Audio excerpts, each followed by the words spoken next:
I'm Mike Pence. I'm from Indiana, and it's an honor to welcome the largest gathering of conservatives in American history to your nation's capital. We stand together at a historic moment. How we as conservatives respond to these challenges could determine whether America retains her place in the world as a beacon of freedom, or whether we slip into the abyss that has swallowed much of Europe in an avalanche of socialism. While some are prepared to write the obituary on capitalism and the conservative movement, I believe we are on the verge of a great American awakening, and it will begin here and begin now. Let us stand and fight for freedom.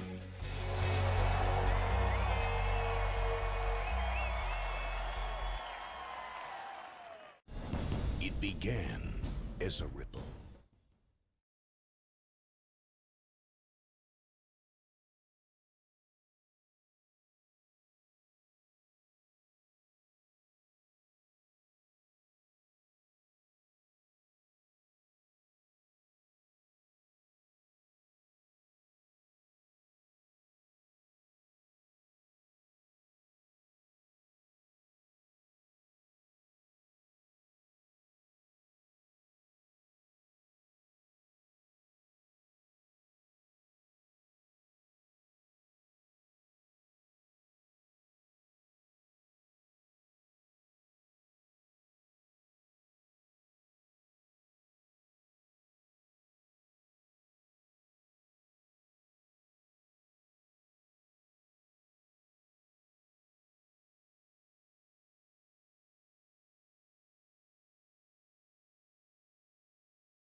stand together at a historic moment.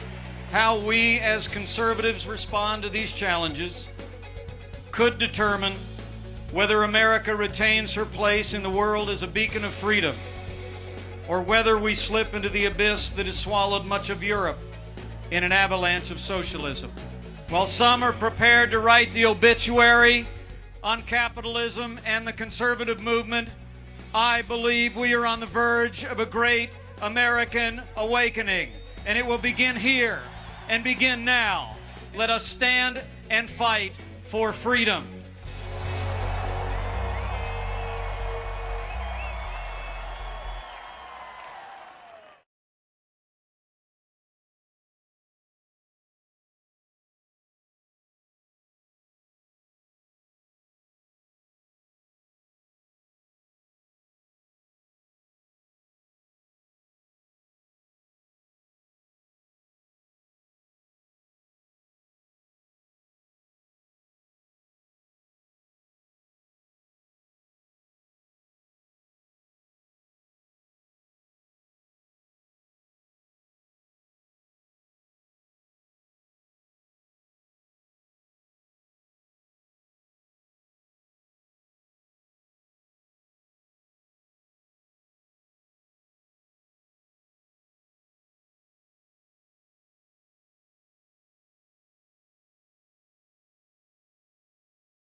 It began as a ripple, an online whisper, a grassroots awakening to a new threat on freedom.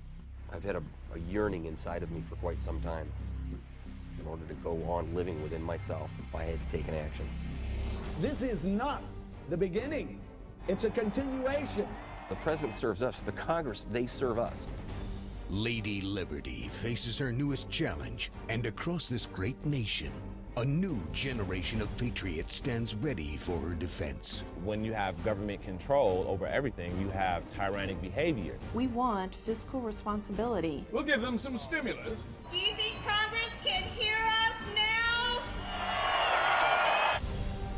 They were ignored. They were mocked. But in the end, they would not be silenced. If you don't get involved in the process, your voice is never heard. A greater cause united them. I don't care what party you're in. A greater outcome awaits them. We're here to be great, not mediocre. The story of 2009 becomes the living history of the Second American Revolution. Tea Party, the documentary film. Liberty's March as a new generation of patriots.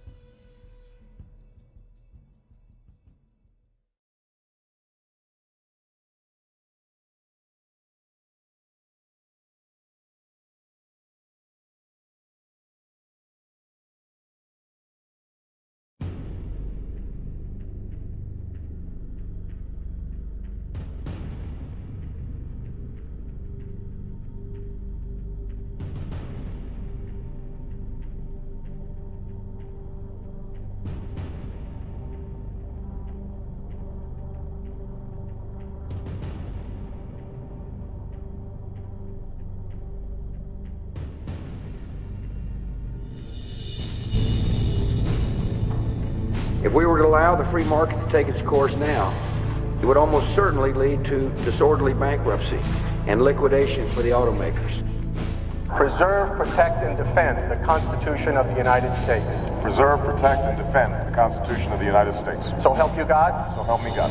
Wherever the market is allowed to run rampant through excessive risk-taking, a lack of regulation, or corruption, then all are in danger. We have to act. We have to act now. Because if we don't move swiftly to put this plan in motion, our economic crisis could become a national catastrophe. We risk sinking into another crisis down the road. We've got to get it done this year. The stars are aligned. And if we don't have it signed into law by then, we will not have a recess. Starting today, we must pick ourselves up, dust ourselves off, and begin again the work of remaking America. Remaking America. Remaking America.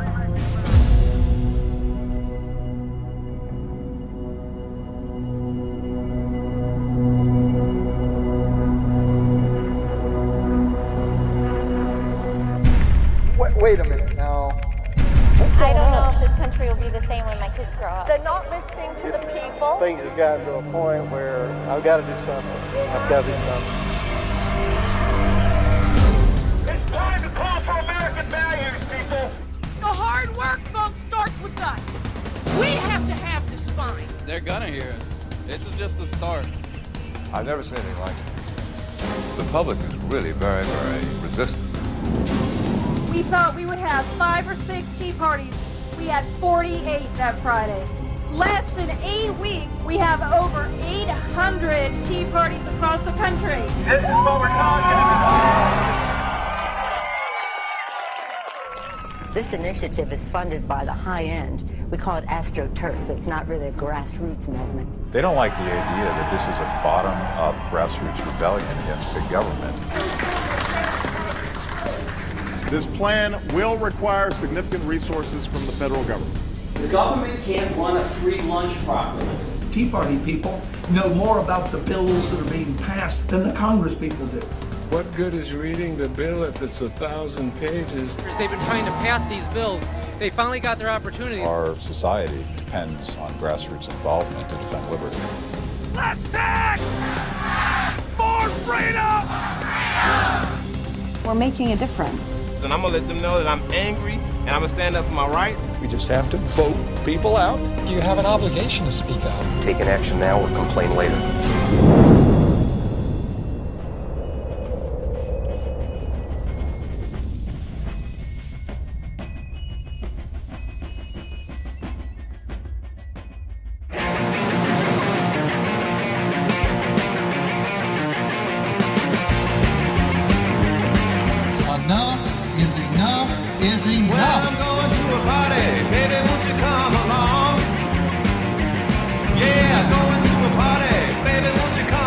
We're going to D.C. to let Congress and the White House know we want fiscal responsibility.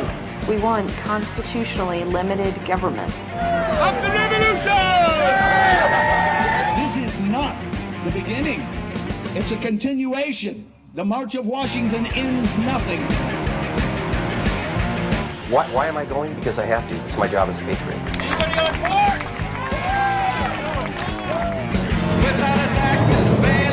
We're bringing doctors from all over the country to go to Washington, tell our elected officials, listen guys, you got it wrong. Government is not the right way to do it.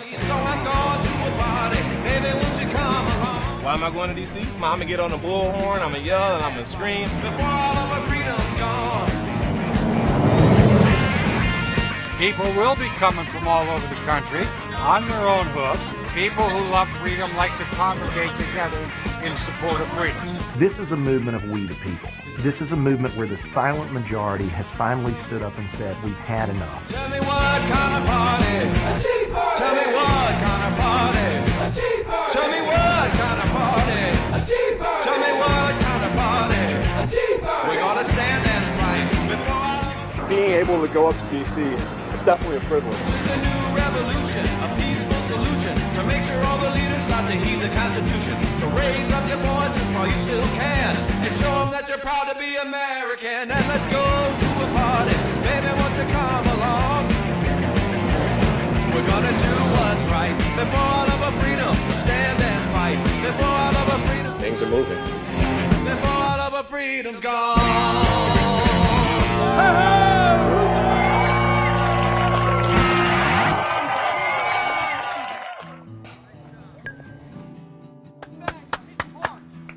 Good job, Anthony. Good job. Good stop, Christian. Atta boy, good throw. I have more fun than my son, I'm sure. 47-year-old trying to pretend I'm 18 again.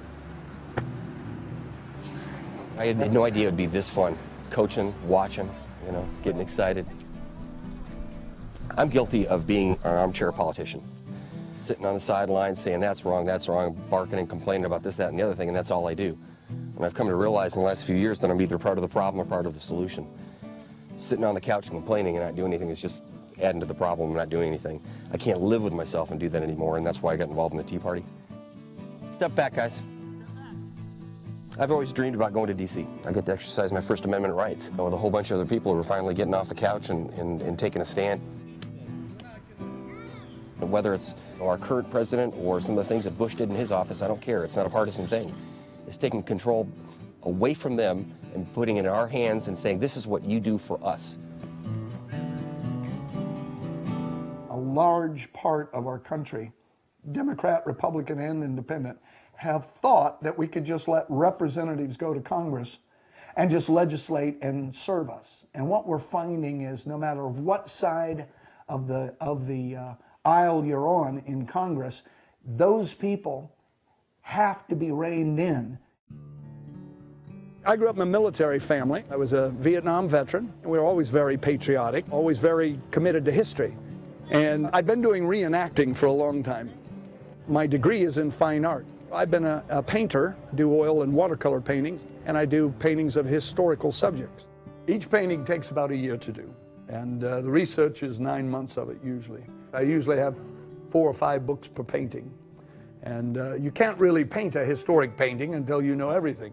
The weather, because if you do assume something, by the time you do it, there's likely, if you paint a cloudy day and it was a clear sky, everyone that knows anything about it is going to tell you.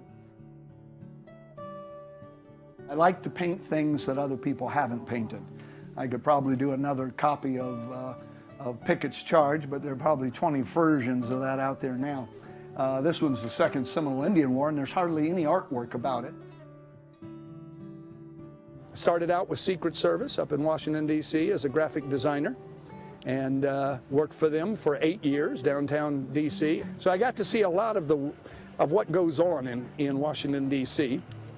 with the staffs and with the permanent political class that's there. But of course, being in the government, I couldn't speak out. Those who will not obey the constitutional limits of government have got to go, and their staffs have got to go with them.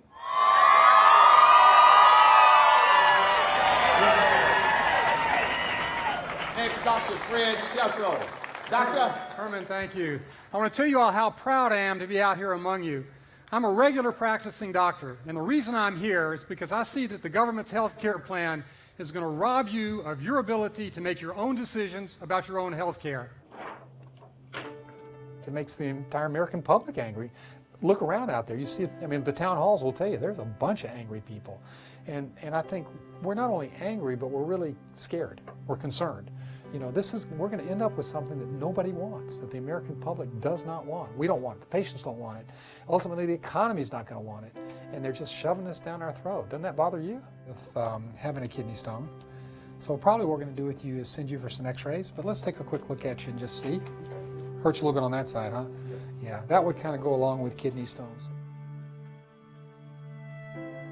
I spent, 8 years of postgraduate training, and I spent 29 years of my life being a doctor. And the reason that I do that is so that I can take care of patients.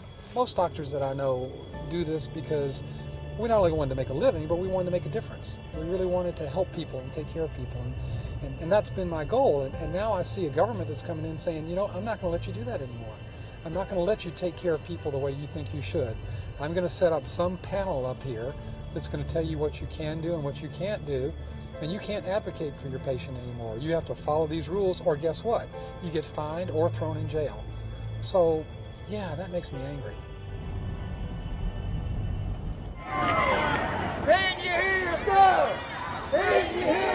for Barack Obama, and I don't think that was a really great decision on my behalf. But I wanted change so bad, and I was tired of Bush and the whole Bush politics and his whole administration that I was just ready to move on to something new. Somebody walked up to you and just took the money out your pocket, and you knew that they took the money out your pocket, right? You felt the money come out your pocket, and you look back, you say, this cat just took. Are you gonna sit there and let them run away with your money? Or are you gonna turn around and you're gonna do something about it? You're gonna catch them, right? You're gonna reach your arm out, you're gonna long arm them and say, come on back here, right, with my money, right? Well, that's exactly what's going on. They taking your money right out your pocket. And I'm more in the small, limited government type thing, not the government, take from us, from the working class, and then hand it out to everybody. To actually go up to someone and talk to them about this and they have no idea about it. It is kind of a frightening thing because you never know how a person is going to react. However, I feel like not only is it my patriotic duty, but it's my duty as a fellow human being to tell my fellow man, hey, listen, do you know this is going on? Because at least if they know, they have an option to do something about it. Without knowing, they don't have any options at all. You need to know about that stuff. Whose agenda is this? How does it benefit me and how does it benefit everybody? I mean, don't listen to what they say. Listen to what they sign. Our Tea Party organizer, Jenny Beth Martin. We're here to tell Washington, D.C. that we want you to be fiscally responsible with our tax dollars. They're our tax dollars. I've been involved in the Tea Party movement since the very beginning. Tea Party Patriots formed as the organization to keep the people who are interested in just the Tea Party type issues, which are fiscal responsibility, constitutionally limited government, and free markets. We formed to keep those people engaged. Did you have a good day at school? Yeah, here, You had a hearing and a seeing test. Did you pass those? I can yes. I want you to be able to hear and see. Don't you? Yes. What about here? What? Do you want to be able to hear? Mommy. Which yellow? 42? Yes. 4 bugs. I used all of my artistic talent in that one plate. I'll never be able to do anything else again. My daughter will make a list, like she'll say, which do you want me to draw? A cat, a rainbow, or a dog? And she'll draw a little picture of each of them. And she'll go around to all of us in the family and say, vote, which one do you want? The cat, the rainbow, or the dog? And so if there are 3 votes for the rainbow, then that's the one that she draws. And so they already understand the importance of elections. I hope that when my children grow up and they look back on this time in their life and in our country's history and the things that I've done, it is my hope that they see that I was working for something that was important for their future and for their generation's future, but that I didn't do it at the expense of ignoring the present and ignoring my time with them. We are citizens who are active on the internet, whose minds and hearts are fixed on the noble purpose of restoring the limited Republican form of government the founders created in 1789.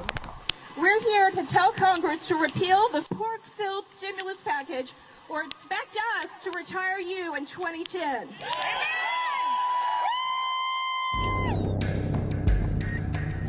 The Tea Party movement was the response to a crescendo of bad things going on at the federal level. I really believe it began in March of 2008 when Lehman Brothers and Bear Stearns came to the fore. And then you move on into the summer of 2008. The banks were beginning to have problems and Washington was saying, oh, don't worry, we'll help you. And the American people said, what do you mean the government's going to help them? Washington is considering a solution that doesn't resemble anything we recognize. And so I was scratching my head. I know American people across this land were scratching their head and saying, what on earth are you doing? In October 2008, George W. Bush signed into law the Troubled Asset Relief Program, or TARP as it came to be known. It enabled the government to take a place at the table of what were formerly private financial institutions. What the government needs to do is say hard and fast, you need to run your business the way that you ought to run your business and be responsible.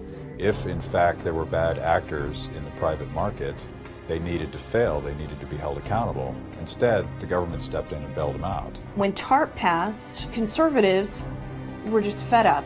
They were sick of it. Then came the inauguration, and shortly thereafter, you had the stimulus bill, $787 billion. The advocates of big government typically use crises, whether it be times of war or particularly times of economic crisis, to use that as a wedge to drive new government programs. We saw bailing out the housing market and the automotive industry. We've got a federal government now that is running car companies. Where in the Constitution is that? When Rick Santelli gave his rant back in February, and he was saying that people needed to be responsible for themselves, so the government and neighbors didn't need to bail people out who couldn't afford their mortgages anymore, it struck a chord with me personally. You know, the government is promoting bad behavior. This is America. How many of you people want to pay for your neighbor's mortgage that has an extra bathroom and can't pay their bills? Raise their hand. How about we all... President Obama, are you listening? How about we all stop paying our mortgage? It's a moral hazard. We're thinking of having a Chicago Tea Party in July. All you capitalists that want to show up to Lake Michigan, I'm going to start organizing. If you read our founding fathers, people like Benjamin Franklin and Jefferson, what we're doing in this country now is making them roll over in their graves. I tweeted about it, and on Friday, February 20th, I believe, we had our first nationwide conference call. There were about 22 people on that call, and we decided we wanted to do an event, a tea party. The Boston Tea Party, here in the British Americas, a group of colonists stood up against a ship loaded down with British tea that had come into port in Boston Harbor. That tea was being taxed heavily against the colonies by the British government.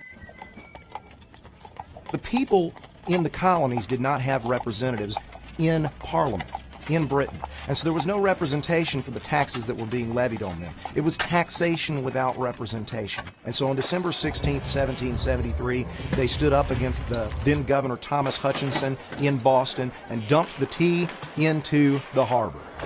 Flash forward, and that story, that principle, that spirit of we the people rising up against the tendency of government to encroach upon our lives, we're seeing it again in the 21st century. Thanks for coming today. Let's dump some tea in the water. Dump the tea. Dump the tea. The power is still in our hands. It's not your money. Disgust with the stimulus package. Repeal or retire. We need to speak out. We need to start taking some action. We want to bail out. Got him, big boy. God bless America. It's the American dream. What you're doing is important. You're exercising your right as an American. Enough is enough. If you find a socialist, kick him out of office. As it turned out, we had nearly 50 tea parties. We had over 30,000 people attend. All of this in less than 5 business days. We're in the right. We won't wreck. The Tea Party movement from the word go was a threat to the Obama administration, to the Democratic Party's attempt to say that the Republican Party is dead, the conservative movement is over, and that this is going to be a permanent majority for liberal Democrats in order to expand the state. The American people stood up. It caught Nancy Pelosi, Harry Reid, Barack Obama, David Axelrod, Anderson Cooper, Janine Garofalo, and Bill Maher by surprise. And these people started to call these people teabaggers. They tried to call them racist. They threw those out there because what they were trying to do was to tell the American people, the viewing public, you have to accept this. They wanted to tell these people, don't join them in their rebellion against the expansion of government. USA! USA! These folks are real. They're afraid for their future. They're angry about the disrespect for themselves in the past and the history and traditions of this great nation. These were individuals, many of whom who had never even been in a rally before. And they were coming out because they believed in some principles that were being talked about, and they believed they were being ignored. We immediately started beginning plans for the Tax Day Tea Parties on April 15th. We had a website set up, taxdayteaparty.com, and people registered their events there. There were over 850 events that we had all across the country.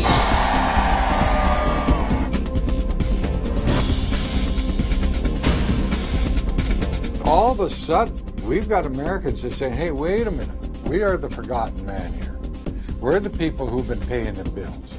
We're the people whose productivity, whose ability to take care of our children, whose ability to be free on our own terms is diminished. Cap and trade was the next big issue that came up. It passed the House in June, and overnight people were so angry across this country that the cap and trade passed that we planned protests in less than 12 hours across this country and had thousands of people come out and protest the cap and trade. Healthcare legislation was another thing that was supposed to be passed before the August recess. Where August recess normally comes and goes and you might get 20 or 30 folks there, there were August recess town hall meetings with congressional representatives where you had thousands of folks coming out. We have got to go to every town hall meeting. We have got to go to every elected representative and remind them that they're on our dime. Stop spending our money! People are arriving 2 hours early just to get in to a town hall meeting. And if they can't get in, they're standing outside. People standing in line like they were coming to the Friday night football game.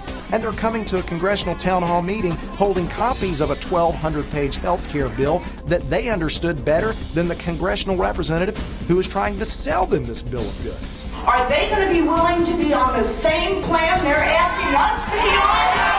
It'll be a cold way in hell before he socializes my country. Right now in California, as a small business owner, I could use tort reform. I could use competition. There are 1,300 insurance companies in the United States, and 6 of them, I can only use 6 in California. If you let the free market system work, everybody could have insurance.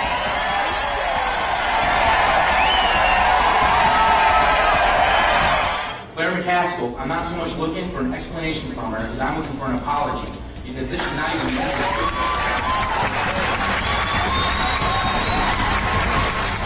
Originally they had us in a room for about 150 people, but there's a little over 1,000 people, so they had to move us downstairs to a large cafeteria. Once we got down there, the staffer opened up the floor for questions. She had a microphone set up. I just happened to, my parents got there before I did. They saved me a seat. I just happened to be 3 feet in front of the microphone. In order for states to be allowed to protect their sovereignty, we need to send them to Washington, D.C. to be a check on the federal government. I wasn't always a grassroots activist. I don't even know if that's really the best term for me. It's kind of a new term for me. I'm just an American. And I've been given platforms to talk out about the Constitution because of some things that I said at a town hall meeting. So if I get the opportunity to talk about the Constitution and maybe help rally and recall some people to the Constitution, like Thomas Jefferson said, then yeah, I'll take every opportunity that I get. Benjamin Franklin was one that said that eternal vigilance is a must for this form of government, this constitutional republic. If you don't have that, you slowly lose your freedoms and liberty. The men who wrote the Constitution understood that a country built on freedom depended on a set of rules that didn't change. And the rules were all about the rights of the individual and limits on the government. The man that can govern best is the man that can govern himself. So if we leave it all outside the hands of the federal government, I'm going to have a lot more persuasion at the state and local level than I will at the federal level. The states created the federal government. The federal government did not create the states. The 10th Amendment says that the powers not delegated to the federal government are reserved to the states. But what we see now is a very homogenous nation, a nation that doesn't thrive on that diversity of perspective by the states. The Constitution was originally 4 pages long.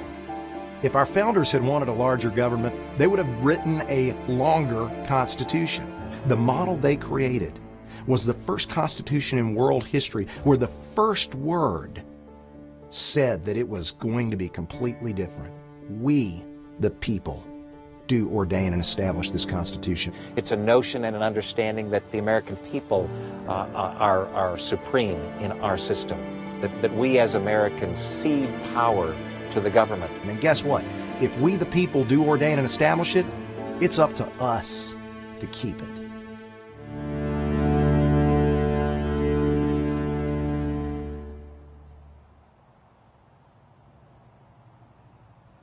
Once a man was dressed to this point with a waistcoat on, he was now decent. So all of those Errol Flynn movies where they're just fighting in the shirt sleeves was totally unacceptable at that time. You've heard the term big wig. And then, of course, the inevitable canteen in which we keep our water. And we're off to the 1720s. Keys to the horse. This is nothing. Just get it past my canteen and we should be quite ready. Somewhere over there. Well, that was the... Is that a dog? Sniffing at the back of my head. There we go. I just love these things. All these rules. If I can get that in 2 hours later. Here we are. Spinning in. Yes, I think we are. I haven't put on any weight, I know that.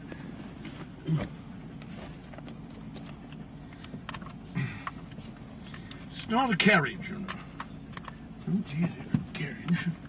Do I have it? I don't want the police to arrest me. Considered, for want of a nail. You're in. I'm in. Off we go. As has been said many times, the government that governs best governs least. So we're best off when government goes home on vacation, because then they cannot play with the American people. So we will be providing an escort for them to Charleston. Yes. Part of the reason I love doing reenacting is because it teaches you what really happened. The role of these places in history are so important, and yet our educational system is ignoring the history of this country. Now we're actually going to fire a volley. So who gets the bailout money, the English or the Spanish? We'll give them some stimulus. Fire! To the walls, men! Double quick! Quickly! On the walls! The Spanish, sir. Spanish. Yes. So, on either side to behind them. Quickly! Double quick! Behind them.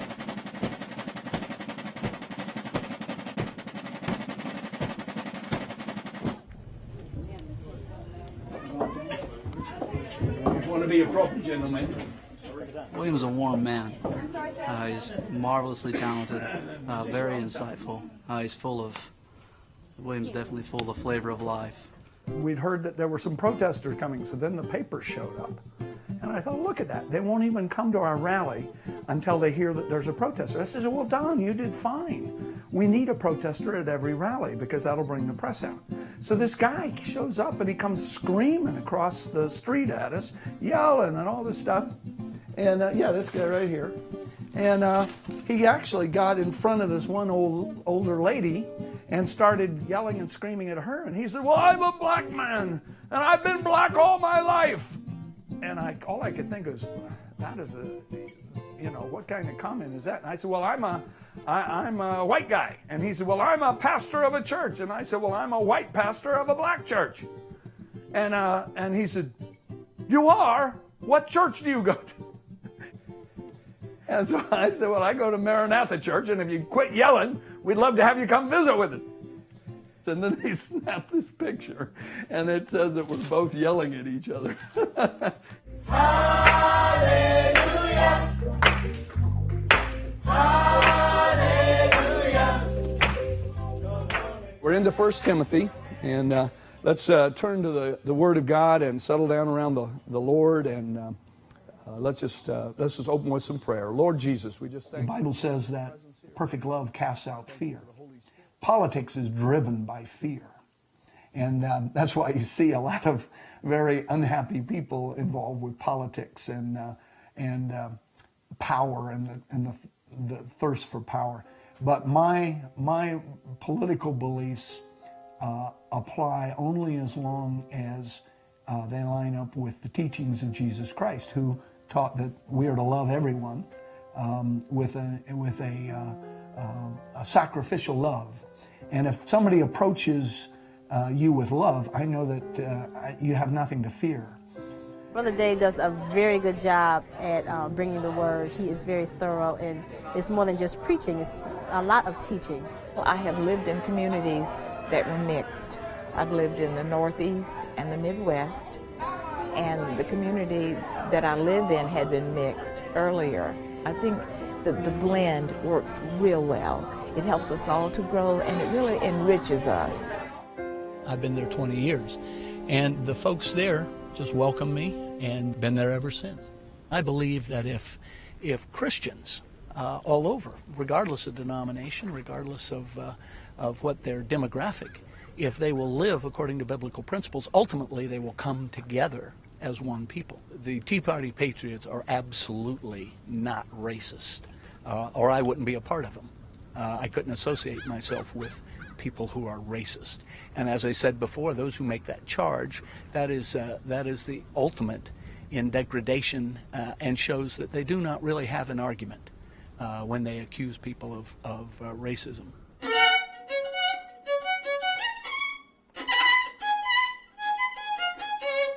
Music is the musical expression of the love that I feel inside myself. It's how I take the way that I feel and turn it into sound. That's what music does for me. Some things are just timeless. Like music, no matter what happens with time, some things just aren't supposed to change or don't need to change. I think that the best way for us to fix the problem is to go back to our grassroots, to go back to what really made this country great was the U.S. Constitution. That's what made this country great. Anything short of the U.S. Constitution would not work. Kill corruption in the U.S. You know, everybody's not the winding down today because it's such a beautiful day. Yeah, unfortunately, they can hear everything. The U.S. government borrows more money from the Federal Reserve Bank. They drive us into more and more perpetual debt that we can never pay back. So really what you're saying is that our government's become a beast. A beast. A beast. A beast. When I voted for Obama, you got to understand how that played with the psyche of a black man or a black woman to actually be able to see, you know, the highest seat that you can have in the world, the president of the United States, you know, the highest level of power, and it's a black man.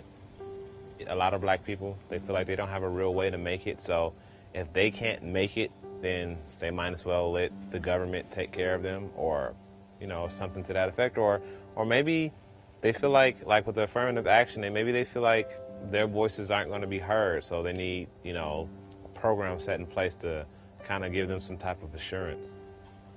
What I really want to do is try to educate, especially black people. You know, black people, we never really had a political voice, regardless to, you know, the political people like, you know, Jesse Jackson and, you know, that they get in the office or whatever, and they voice their political opinion. It really don't capture all of us. What I want to do is educate people.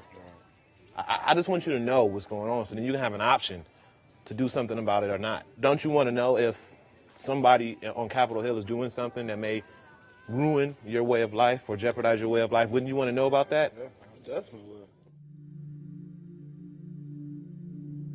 Sometimes I want to quit. I was thinking, like, why am I even doing this? I have no support whatsoever from anybody that I know on my end. Everyone that I know that actually supports me are from the outside in, and I don't really talk to them that much. So I'm like, why am I even involved? Am I involved? I mean, and then it's like a lonely battle being the only person, and I have a strong presence too. So when I'm there, you see me. So if I stand in a crowd of people, of just white people, you're gonna see me. You're gonna know that it's me, and I feel a little singled out, you know? And that right there is heavy. That's really heavy. I have this voice inside my head, I don't know what it is, that just keeps telling me, right now you're all alone, but you just keep down this path and you're not gonna be alone. I can't not change my views even if I want to. You know, even if I doubt myself, or I just continue forward. That's kind of cute. Is that for a girl? Mm-hmm. Oh, okay. I kind of hope it's a boy, though. How did you know? I said I kind of hope. Oh, you hope. I want you. I hope it to be a girl. I want my girl to do lady things, like little girly stuff. Like that. No, not that. Not wearing out in public. Yeah. I want to make sure that my child is going to be born into a world to where they can actually have a future, you know, and it can experience life and the American dream, and, you know, not get their little ideals snuffed out by, you know, the big fish. Yay, our first baby stuff. I'm glad we was able to buy it together versus they gonna get, your family gonna get a hold of you soon. Push you? Well, it's been over 2 years now. Lee had to close his business, and I was pregnant and had a miscarriage, and all of that happened within about a 6-week period. That was by far the lowest moment of our entire marriage. Divorce never really, that was never an option. Yeah. We had a few arguments, but we'd been married at that point for so long that, I don't know, we just didn't have a lot. Very good. Good job, yay. We decided to start a housekeeping Yeah, I business. sat down and said, what if we just do some flyers and see if we can get housekeeping, a few housekeeping jobs that would at least give us some income. We started doing this in October, and around in October, that's when the first TARP passed, and all these companies were getting bailouts. And that was really frustrating to us personally. It went against what we believed in politically, what we think is right politically, but also it's even more fundamental than that. The system is set up so that when a company fails, it fails, you file bankruptcy, and you move on. I would say several times, I'd just say, thank goodness we weren't dependent on the government, and I'd rather be sitting here cleaning this bathtub than be dependent on the government that way. And I said that several times as we were going through it. And I felt like at least we could take pride in the work that we were doing, and that we accepted responsibility for the mistakes that happened and the problems that happened in the business, and we moved on from it. We thought we were going to keep the house, and there were some problems with the papers that were filed, and we lost the house. I had planned to call and have all this stuff donated to charity and have it picked up so the neighbors wouldn't have to deal with having a huge mess out on the front lawn. This is the main road through this neighborhood, which has several thousand homes in it, and there's a lot of traffic that goes right by here every day. So it was a big spectacle with all this stuff out on the lawn, everybody driving by seeing it, our neighbors having to deal with it, and that's what made me feel bad. I don't want to look at the kitchen. I miss the kitchen a lot. They ripped all the carpet off the stairs.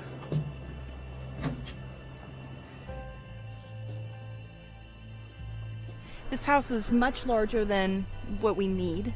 We're able to live without it, and it's just a house. It's truly just a house. The home is where the heart is, and it's true. We know what's important. Our family, our friends, our faith, our country, those are the things that are important, and those are the things that cannot be replaced.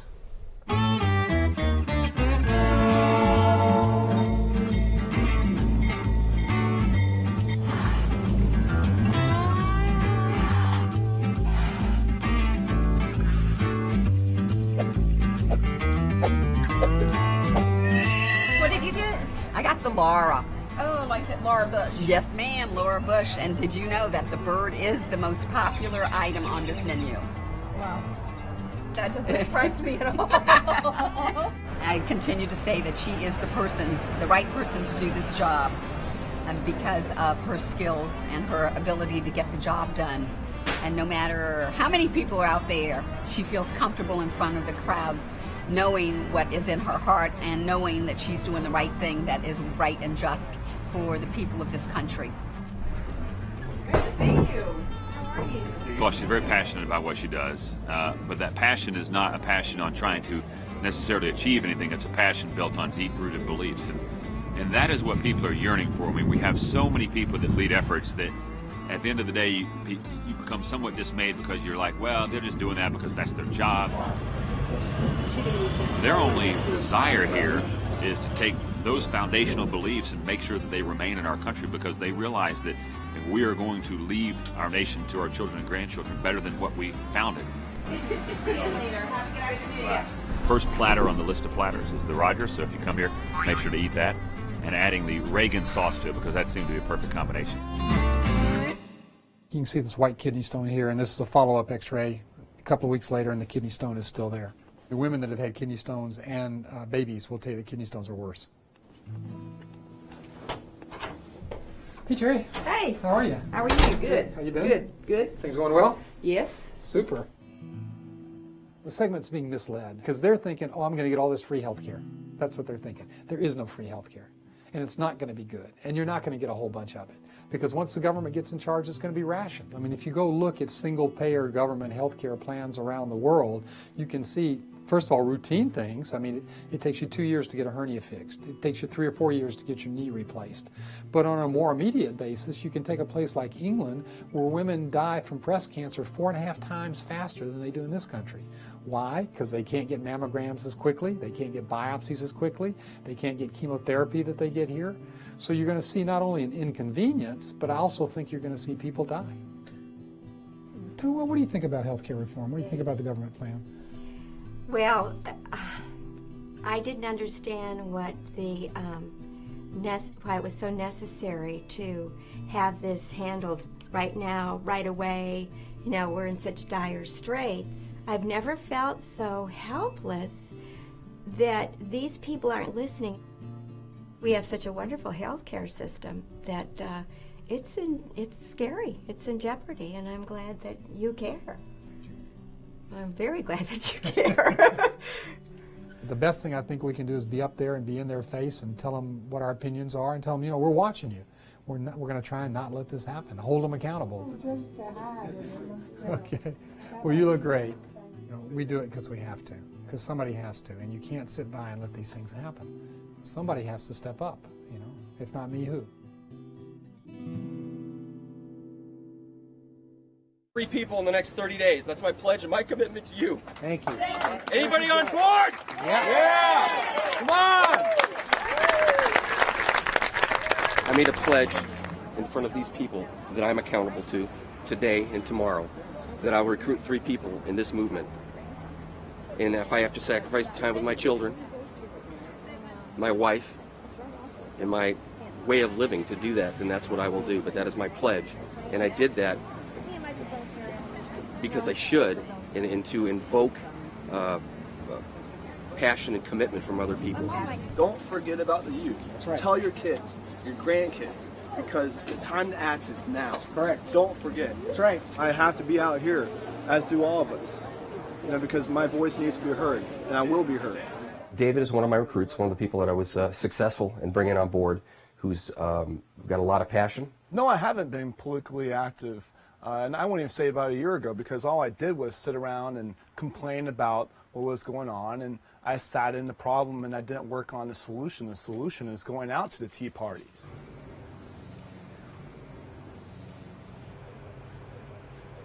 Here you go, my friend. Thank you. Yeah, no problem. I came from work one day, and we had gotten a letter from our homeowners association saying, you know, your house is faded, you need to paint it. We don't have the money for it, and I walked up, and all the moms were sitting there, and they were just like, we're going to come paint your house. And I was like, what? I was completely blown away. I mean, so I can't tell you it's coming. I could just tell you how amazing these people are to me. I like doing it. It makes me feel good. You do something together, and it's fun. It's community spirit, you know? I guess I happen to be a Democrat, but I don't agree with everything Democrats do. I don't agree with everything Republicans do. I respect his beliefs and his opinions on things, and he feels this is important to him. I think I've heard him say when you believe in something, you know, actions speak for it, and he believes in this strongly, and I respect the fact that he's taken the time out of his life to go up to Washington and do what he's got to do.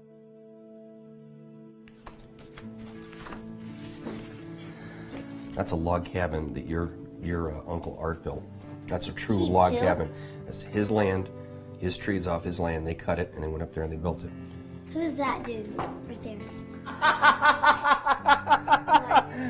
That's me.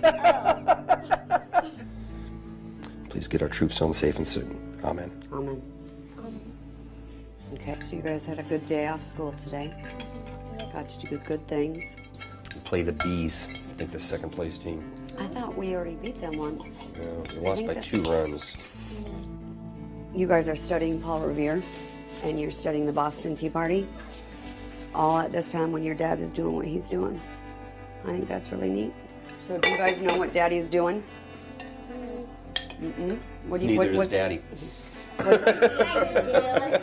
What's he's fighting so that when you guys grow up, that this country can be the same and you can have all the same liberties that Mommy and Daddy had when we were growing up. Yeah, same like today. So that things don't get drastically changed, so that we don't get hugely taxed and the government doesn't take all of our money. And run everything. Do you remember? Go ahead. Go ahead, Peyton. And the Boston Tea Party, just like Paul Revere and the Boston Tea Party, and all that stuff that you guys learned in school about why. What did they do? Yeah. Why did they dump tea in the Boston Harbor? Because they had too much taxes on tea. That's right. And everything. Mm-hmm. Taxation without representation. Peyton, do you remember that we talked about all the wonderful things that we have here in this country? The freedoms that we enjoy? That it's not like that everywhere? Do you remember that conversation? Well, I want it to be that way for you guys. Years to come. I don't want it to be. I want it to be as beautiful and as wonderful today, then, as it is now. So I know you want to go. I know. We will take you to Washington, D.C. someday so that you can see the Capitol and so that you can see the monuments and the Lincoln Memorial.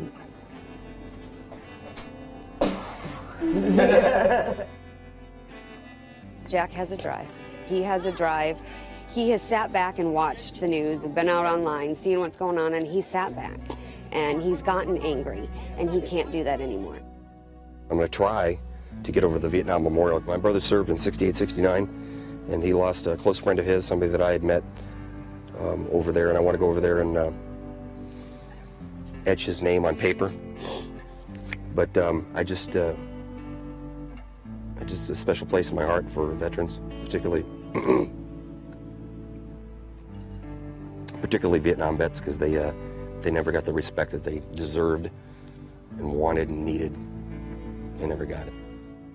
I think people are coming out of their homes. I hear again and again from people coming on September 12th, the story that I've never shown up at a town hall meeting, I've never shown up at a protest, I've never even talked to my congressman, but I have to show up now because things are out of control. This is Jenny Beth Martin with Tea Party Patriots. And one thing that I can say in response to that I'm hearing from a lot of our people around the country is they want their congressmen and senators to listen to them rather than to be lectured to by the congressmen and senators and the president. They think it's time for their elected officials to pay attention to what they have to say. Everybody that I talk to are excited. I think this is going to be a huge event. There's no way to know for sure, but I think it's going to be an absolutely big event. Hi. Hey, Joy, it's Jack. We spoke yesterday. Hey. How are you? I'm just Ducky. Hey, look, I've got a friend of mine who wants to get on the bus. If you could book him a place, I'd appreciate that. They're expected to be between 250,000 and 1 million people. That's great. And, there's also, as of today, the Tea Party Express started in Sacramento. So that's going to take them 2 weeks to get to D.C. They're going to end up on 912, that whole bus caravan that started in California. So it's going to be awesome. It's going to be a memorable day. Sign making stuff. Right. I got an email today with all the list of all the buses that are coming in from around the country, so I can find out when they're arriving, We have an army of volunteers. It's just that we're located all over the country, and they'll be doing a lot of this work.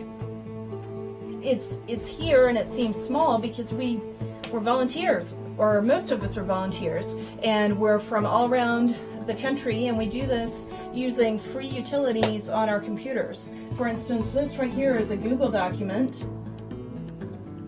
I use Gmail. We can chat using GChat, and this is the way that we communicate.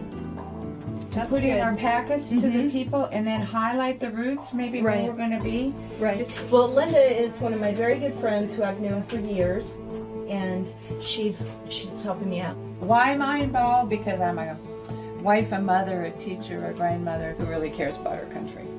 Just grassroots people. That's all we are grassroots people.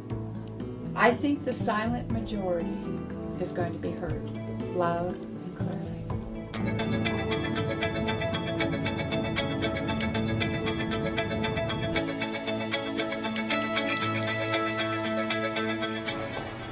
Three hours sleep. No big deal. We're ready to welcome. Come on, guys. We're ready for you to be in DC.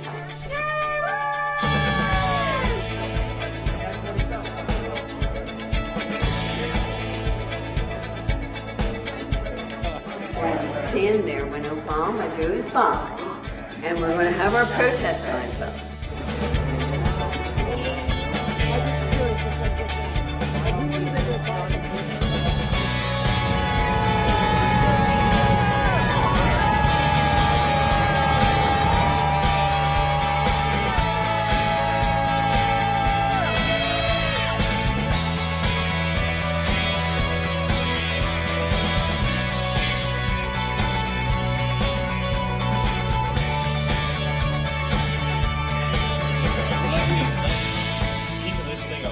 What we're talking about here on this panel is how to have an effective lobbying meeting with your member of Congress, and hopefully that's something that a lot of you are going to leave here and go do today.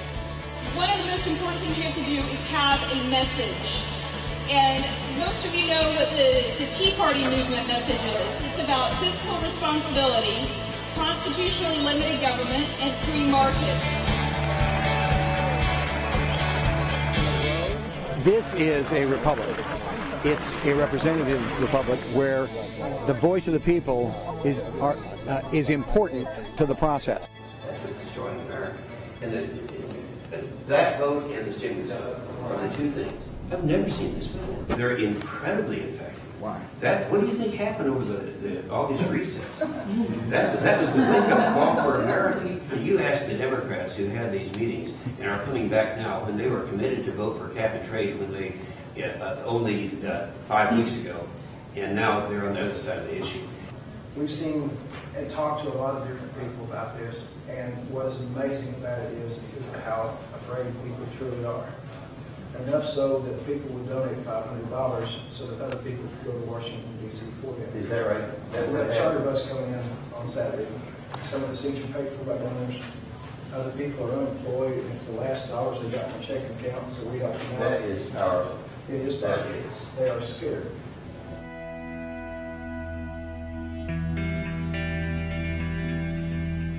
As doctors, we took an oath. We took an oath, and that oath said, I'm going to take care of you to the best of my ability. I'm going to do you no harm. I'm going to protect you. I think this is an extension of our oath. Our Georgia insurance companies would start to offer those plans because I'm impressed. The architecture is great. All the congressmen look spiffy in their suits. It's pretty impressive. People say to me, this is all about money, isn't it? And I say, no, it's not about money. It's about the ability to take care of my patients in the way that needs to be without bureaucrats interfering in it. We have meetings with individual congressmen and senators. We're actually breaking up in teams to go do that and to take our point of view to them individually.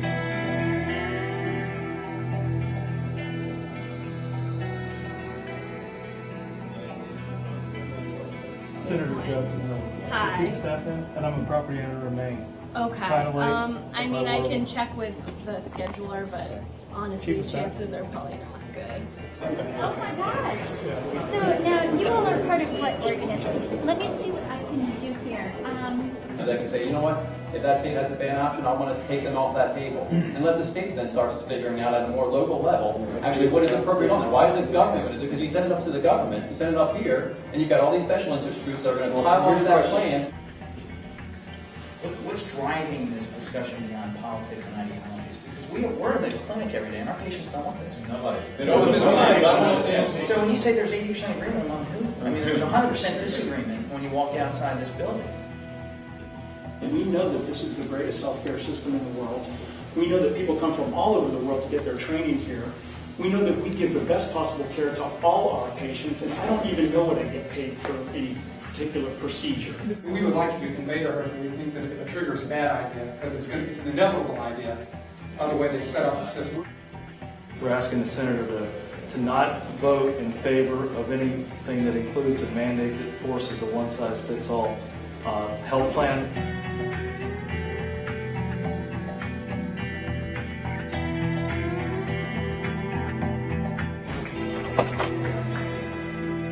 Oh boy, look at the doctors coming in. I'm feeling better already. We stumbled into this hearing, is really what it was, from Congressman Conyers, and it was a health and information hearing, and it was all about single payer. And he had lined up a number of speakers to talk about single payer. Single payer systems have an enormous capacity to create what I believe to be the magic solution to everybody's dream of providing better health quality and better health care at the level of the population.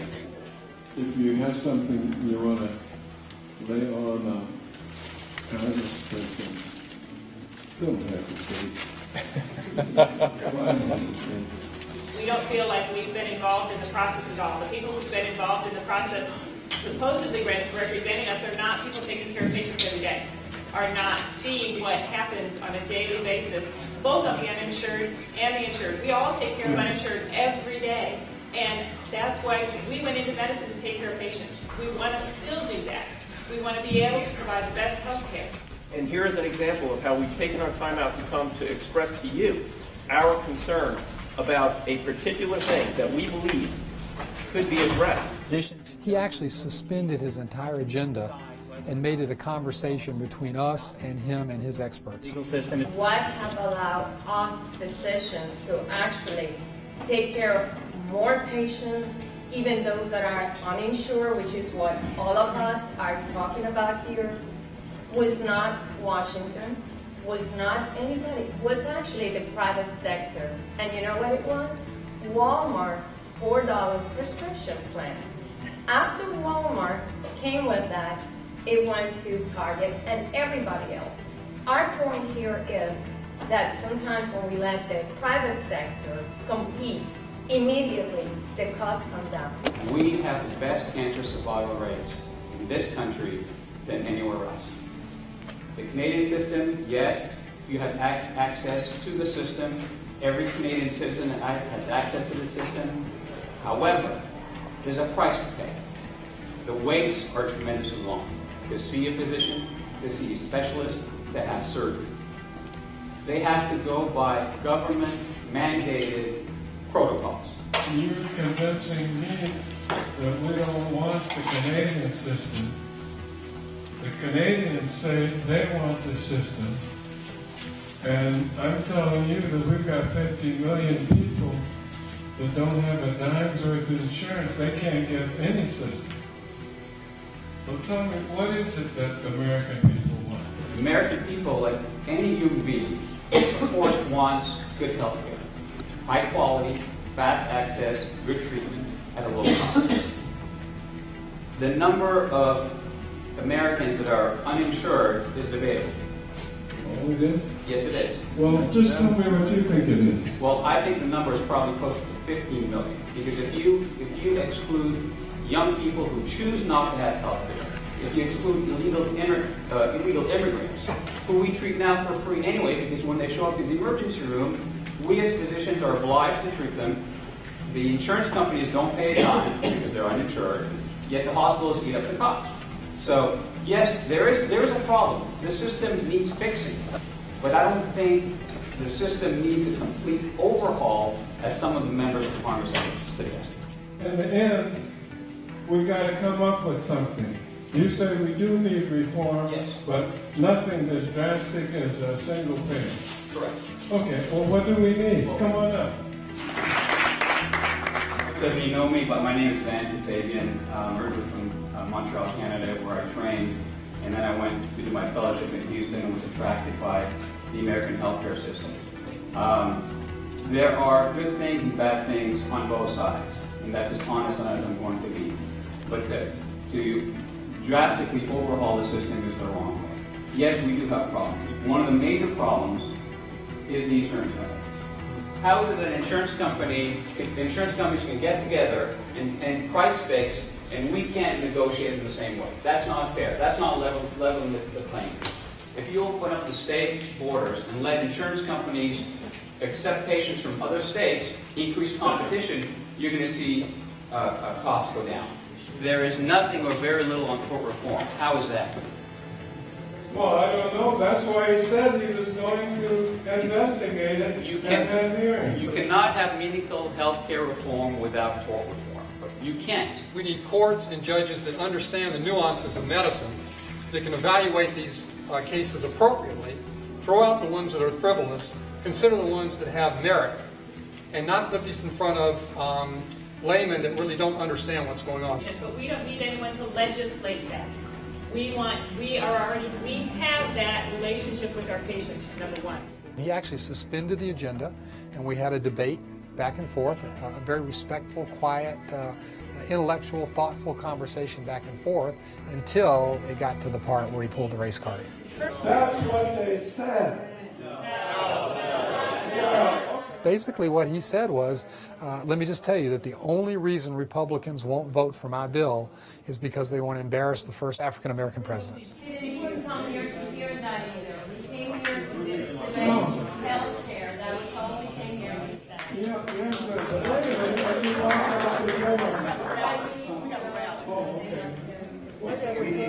I don't care if the president were white, black, green, yellow, purple. It's a bad bill. A number of people have been out there trying to make it a racial issue, which it's not. It has nothing to do with it whatsoever.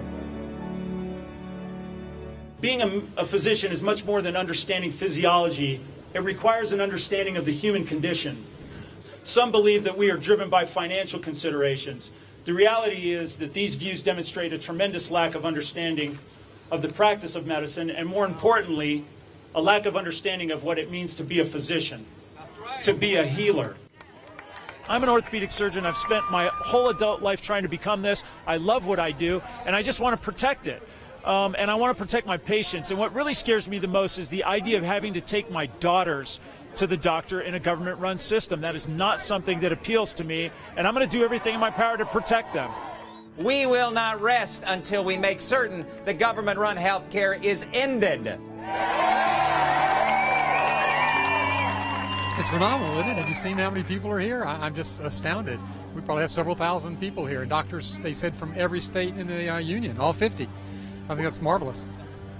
The decisions are made here. If you don't get involved in the process, your voice is never heard.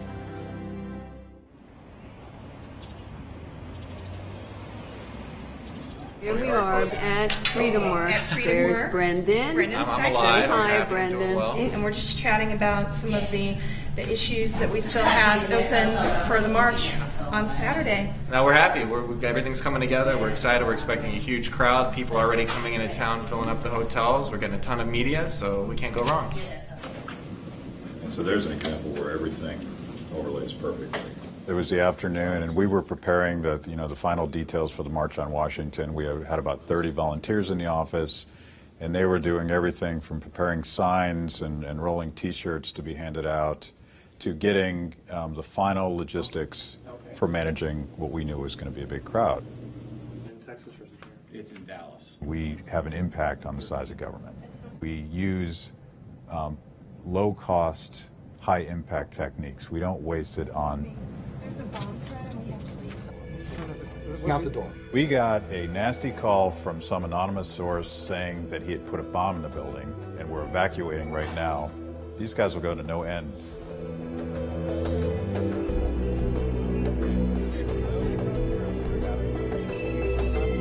So let's move that way. on the 8th anniversary of September 11th. He's a really sick individual.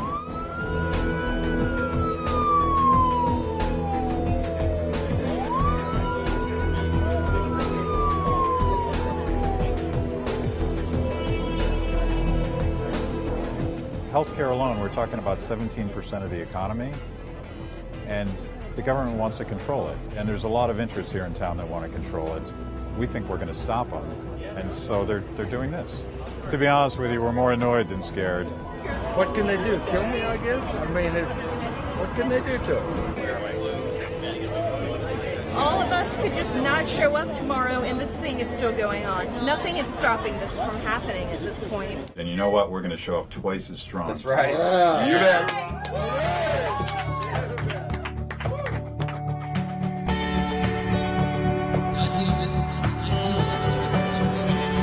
It's extremely important that each one of you are here tonight. We're at a crossroad in this country. Is government the solution, or is government not the solution? I'm here to tell you, I believe government is not the solution, never has been, nor ever will be. It didn't hit me until 2 days ago. Now I'm going today. Like, wow, we're going up to DC and let the government know what's on my mind.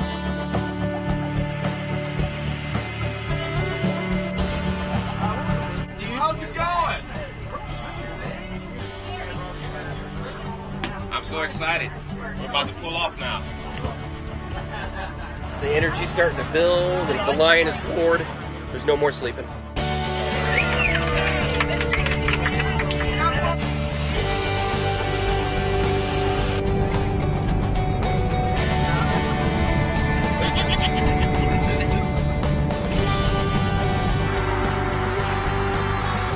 Here's hungry travelers.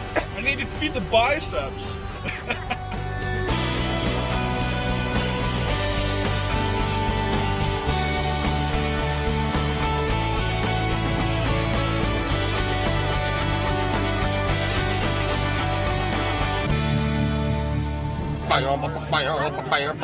Hey, I'm not under the influence of caffeine. I'm under the influence of reality, and it's got me in its grips. Come on, let's get some energy!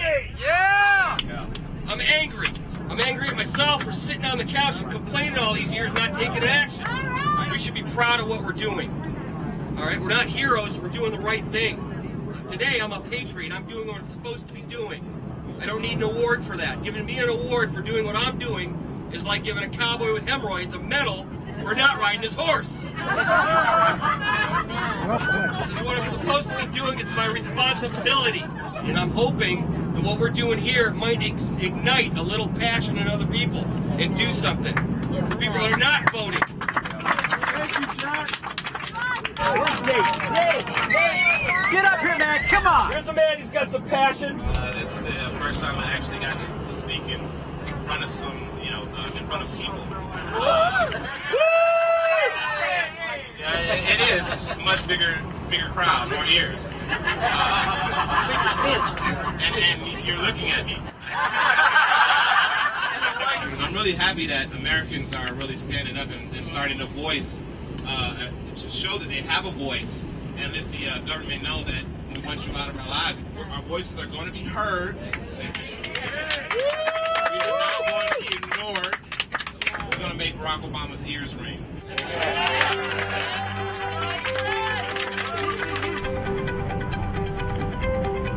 March on Washington! It's nice weather for reenacting right at the moment.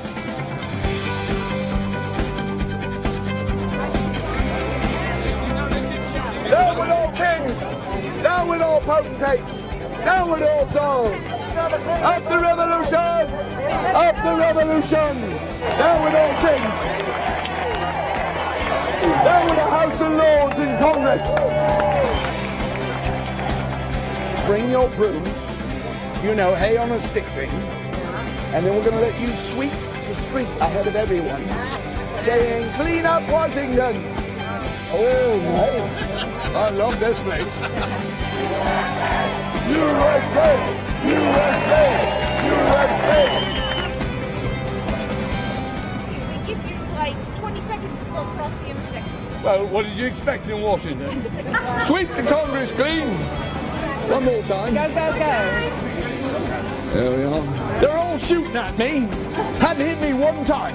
We marched down Pennsylvania Avenue to remind them that we are a free people.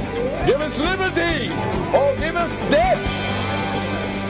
Up to the revolution. Down with all potentates and tyrants. And the best part of the revolution, a warm bed. Bypass the secret knock.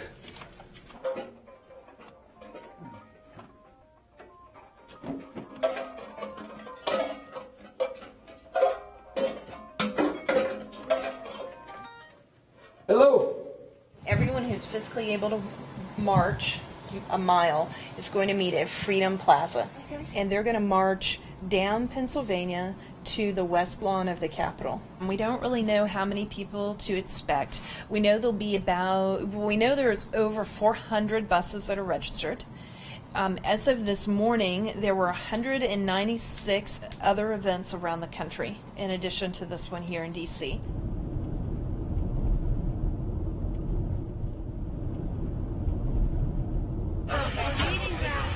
Man on the Street, Washington, D.C., September 12th, 2009. The Tea Party. Here on the street. Tell me a little bit about what we're doing. We're going to march on Capitol Hill. Did you hear that he's going to march? He's going to march. We're going to march hard.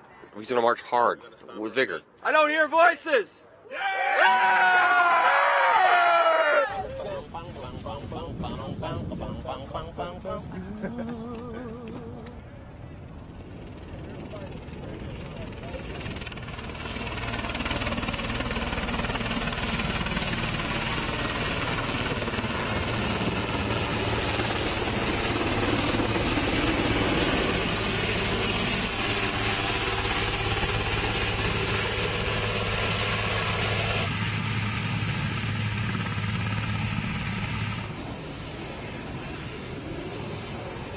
I would like to give him a couple of real words and have a real debate about things, causing more taxation, more inflation, or trying to get the government involved in health care. It just goes on and on and on and on and on.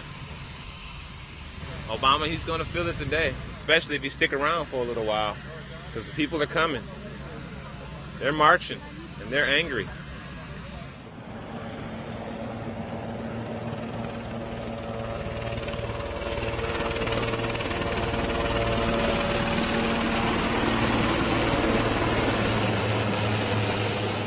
I think he's really afraid to face the people. I mean, I'm quite sure that he knows about the march, and he doesn't really want to. He doesn't have any type of concern for that whatsoever. He's got his own agenda that he wants to fulfill, so he's just going to let the people march and march and march and march to their heart's content.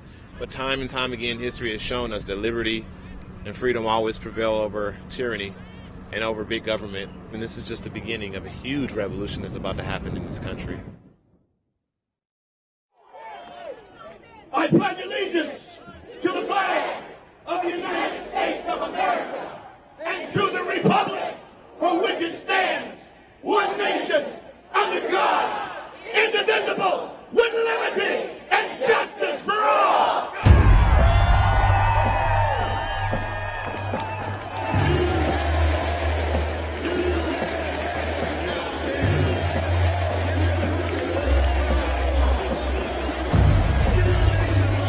Governments are instituted among men, deriving their just powers from the consent of the governed. From you! So I'm ready to rock. USA! USA! There's a million people down there.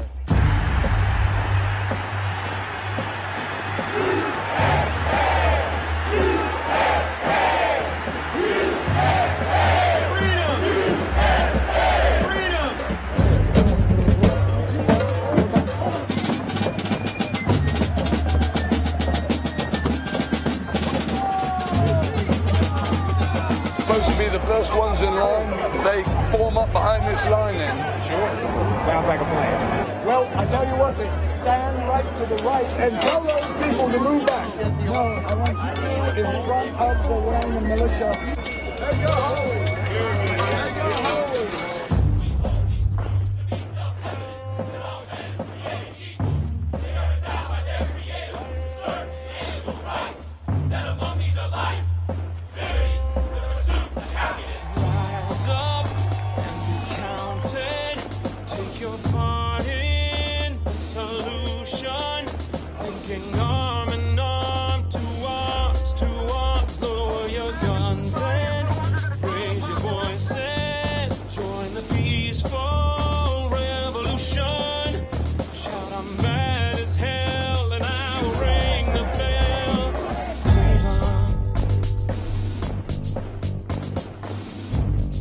We ask you, dear Father, to make our motives clear and our purpose pure. Keep us in these times of adversity. Strengthen our hands to fight.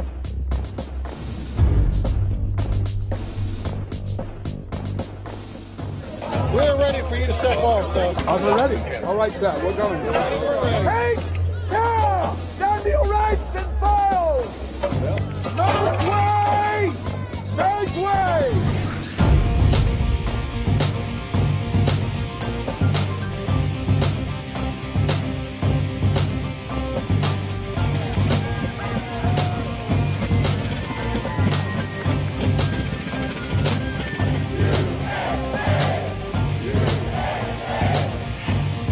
The sleeping giant has truly awoken.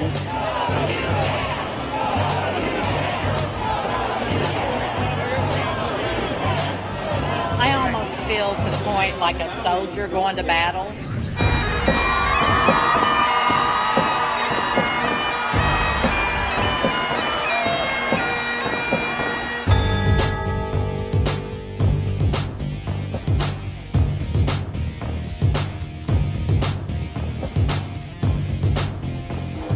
Constitution is in there.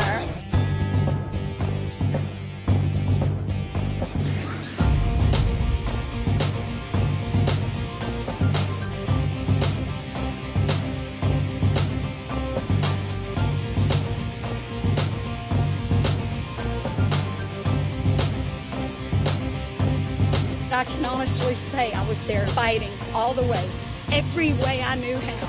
It's not too late. Grab your tea and follow me. Rise up, counting, take your part in the solution.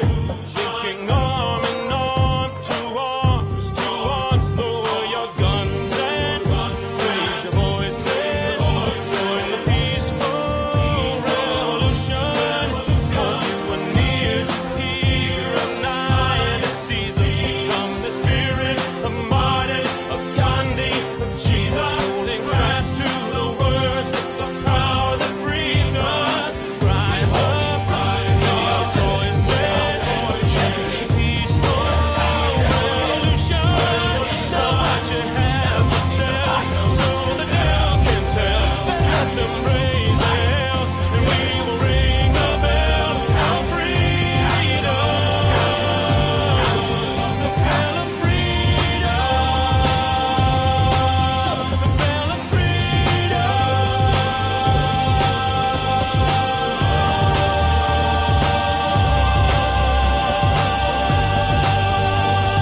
Happy Revolution!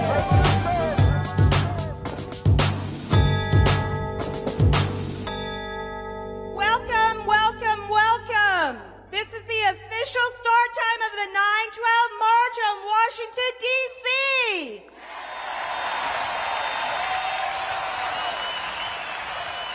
Apparently, we were not loud enough in February. We were not loud enough in April. We were not loud enough in July. We were not loud enough in August. So we're turning up the volume. Congress, Speaker Pelosi, President Obama, can you hear us now? Can you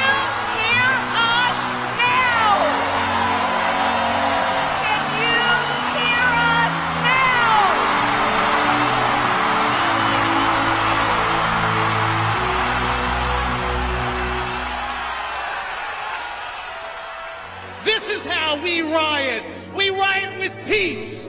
We riot with ideas. We riot with faith. We riot with humility. And we will not stop rioting.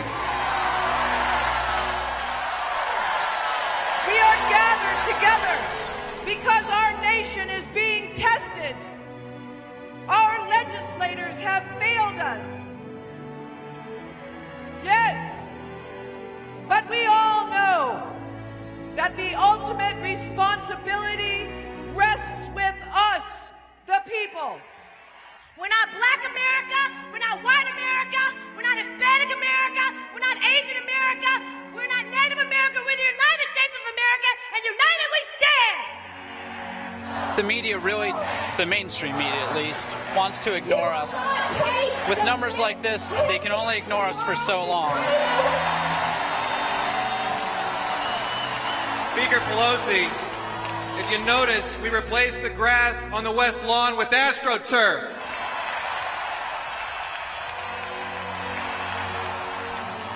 This whole movement started with a handful of people who decided to take to the streets.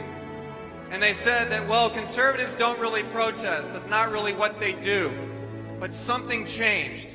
And it began last year when the Republicans were bailing out Wall Street. And it continued when the Democrats were ramming the stimulus down our throats. You push people far enough, you keep pushing, and they're going to push back. And that's what we've done. This is a day that I've dreamed of for a long time. We stand together today in a critical battle for the heart and soul of America. My friends, I join you today as a fellow freedom-loving American. I'm not here to speak to you, but to stand with you and to join my voice with yours. Too many Americans have fought and died for our freedom, for us to give it away with apathy and silence. The majority of the politicians here in Washington seem to think that Americans are either asleep or stupid. But you prove today that Americans are awake, they're informed, and they're outraged. Now, if you are excited to be here today and help turn our government around, let me hear an amen. Come on, President Obama's in Minnesota today. Let me hear an amen. Now that sound is proof that hell hath no fury like a taxpayer ignored. I hope this is a message to the Republican Party as well as the Democratic Party. Neither one is innocent of the problems that brought you here. For us, 9/12, when we worked in the ground pit of 9/11 at Ground Zero, we didn't know what was even going to happen tomorrow. After the sun came up on the morning of September 12th, we had hope that America had survived this incredible attack and that we stand together as a nation, as a people and as Americans, and no one is going to mess with us. Now we're here today to fulfill a commitment. When Benjamin Franklin walked out of that Constitutional Convention, he was asked by a lady on the streets, he said, "Dr. Franklin, what kind of government did you give us?" And he said, "I gave you a republic if you can hold it." And we're here today to hold it.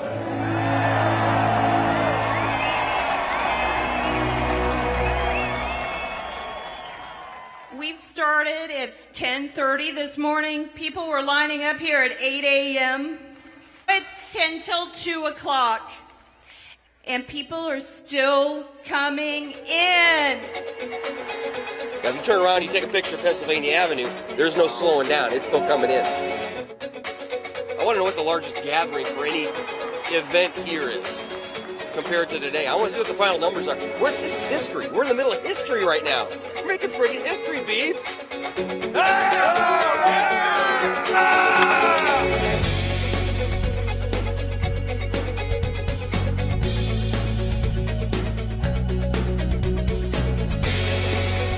Are there any patriots here?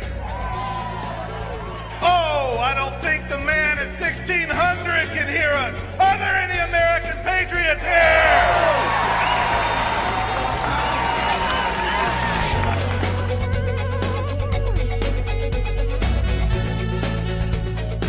Freedom is a very fragile thing, and it is never more than one generation away from extinction.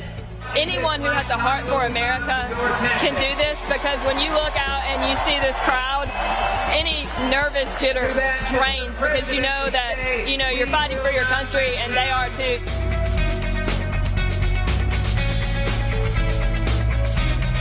This is the American moment. We are a free republic, and we are going to remain that way forever. We're not here because we're Republicans or Democrats. It's because we're here for patriotism.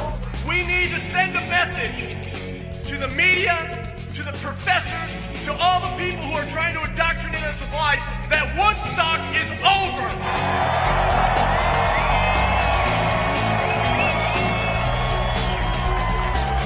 Reports are coming in that the highways are closed down and our folks are streaming all the way back to the Washington Monument. Let everybody know that fiscal conservatives are the new center of American politics. I see this as just the cusp of what's to come. I mean, this is just a glimpse of what people are going to see. Today, a new generation of patriots has emerged to carry that torch of liberty. Not out of hate, as the media would suggest, but out of love. A love for this country, a love for its principles and its history. You are those patriots. Guess what? The opposition doesn't know what to do about us.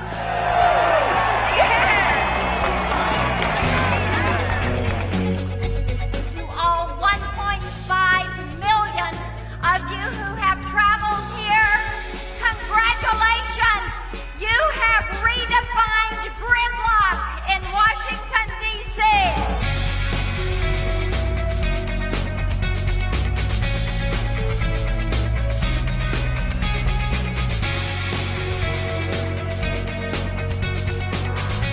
If silence is consent, it is now revoked. We the people do not consent to runaway federal spending. We the people do not consent to the notion that we can borrow and spend and bail our way back to a growing America. Let us do as those great Americans we remember in this city have done before. Let us stand and fight for freedom. It is the moral obligation to keep taxes low. We believe it is a moral obligation to be responsible for our families. We believe it is the moral obligation of this government to get out of the way so that can happen. Now is the time for all Americans to get your chin out of your chest, square your shoulders, pull your pants up, turn your cap around, and be a man. Let's take this country back.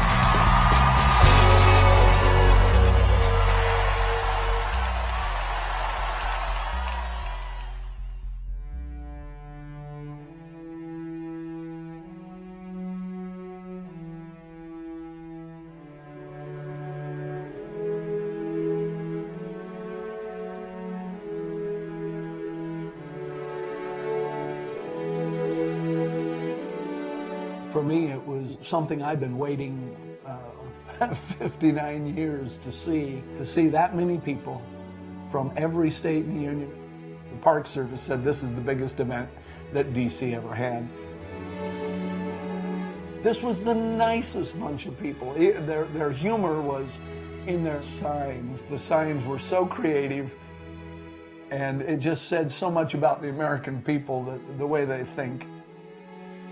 And to be a part of that, and then to be the very first person to get to march down the street, I can't imagine anything I could ever do that would have such an honor attached to it.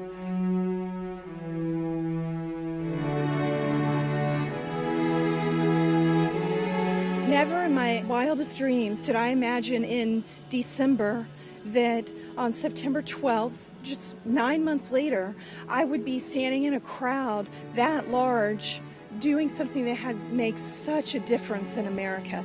And it's humbling for me.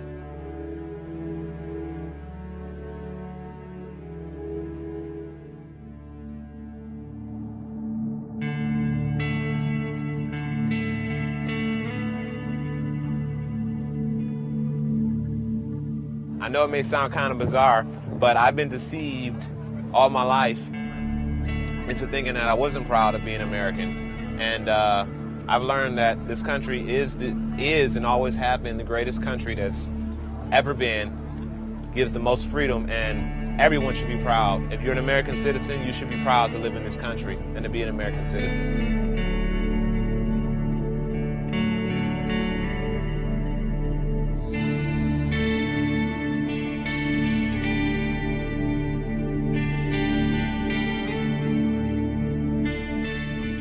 I'm not in the military, so I can't give myself completely to my country, but I feel like I did today. By voicing my opinion, by doing what I can to protect the Constitution, I did my part for my country today.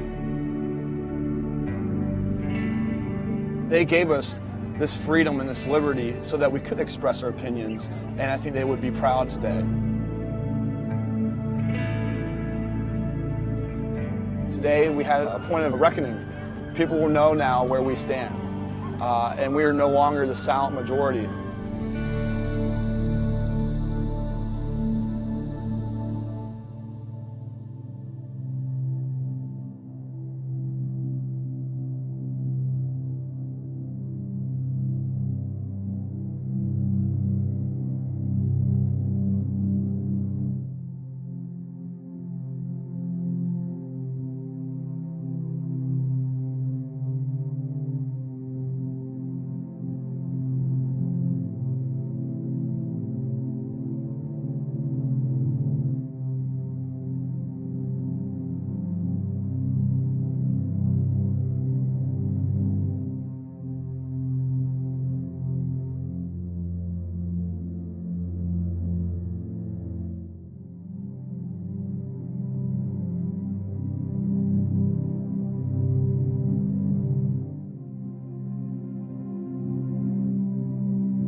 I put it into words. My fellow citizens of the greatest nation in the world stood up after sleeping for a long time and exercised their rights that were protected and treasured and paid for in blood by many people before them, to ensure that they have the same rights that our great-great-grandfathers had, that I had. It's not just about me and my own little world. I solemnly swear that I will support and defend the Constitution of the United States of America against all enemies, foreign and domestic, that I will bear true faith and allegiance to the same, that I take this obligation freely without any purpose of evasion or mental reservation, pledging my life, my fortune, and my sacred honor. So help me God.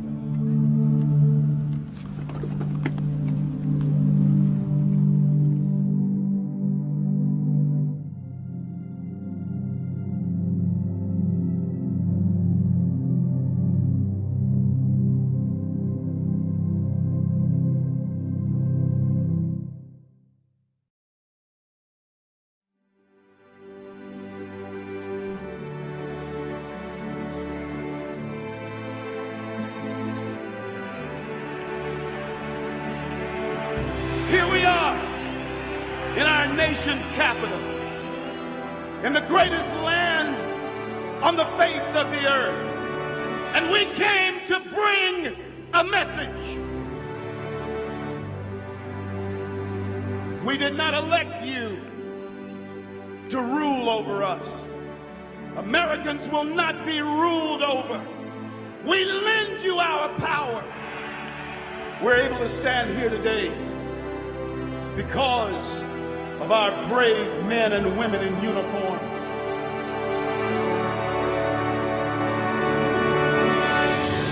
So Americans, hold your heads up high, wherever you are.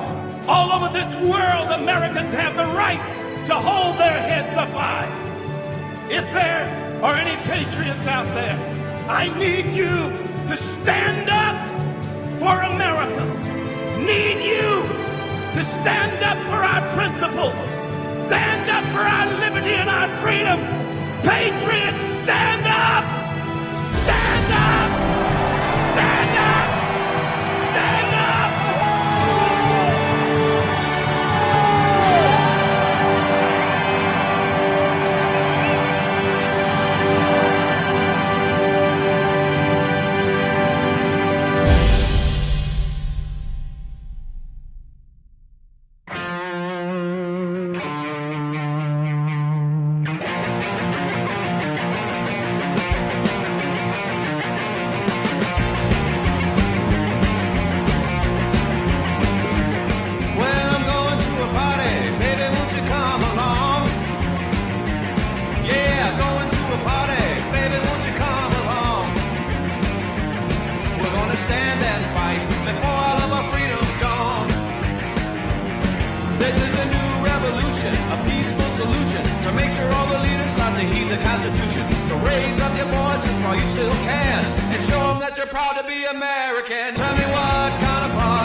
Said I'm placing some taxation on your tea. Yeah, but the people didn't buy it. They decided they would fight it and be free. They said this one here's for old King George. As the tea was going overboard, they said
documentary. I loved watching that again and remembering what happened 10 years ago and thinking about the difference that we made in the last decade.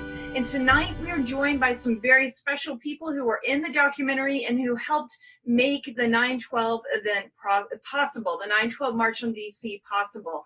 And so let me just go ahead and introduce these people to you who we're going to have tonight, and let me have them tell you a little bit about who they are. We're going to first start with Luke Livingston. Now, while you didn't see him in the documentary, he was behind the scenes the entire time. So Luke, why don't you go ahead and quickly introduce yourself to the audience? Well, I'm Luke Livingston. I'm a producer in Atlanta, Georgia, and I was there. I've got my press pass right here.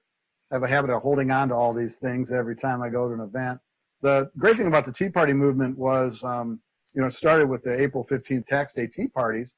And at the one in Atlanta, people were really fired up. And I thought, wow, if there's a call to the Capitol, to a big central event, I bet you that's something that needs to be, a story that needs to be told, because the media was ignoring our event in Georgia. They were ignoring the Tea Party. They were calling them racists or, nut jobs or whatever. So I felt that this is a great human interest story. The story of activists is something I like to tell.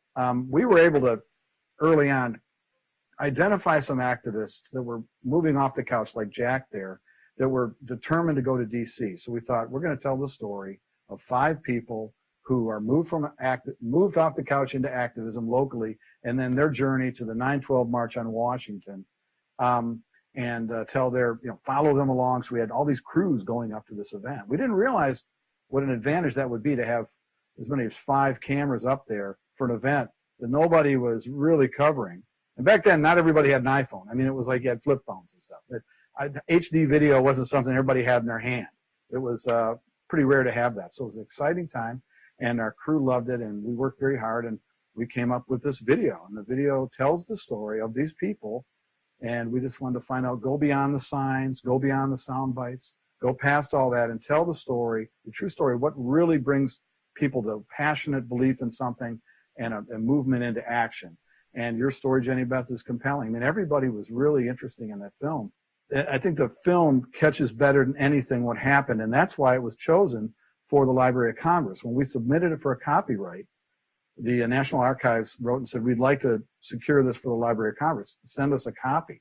So there's a copy in the Library of Congress right now. You got to go, they'll pull it out of the, dust it off, take it off the shelf, and bring it up to for viewing. And I think I'm pretty proud of that, mainly that it's selected by the U.S. government to represent something that happened.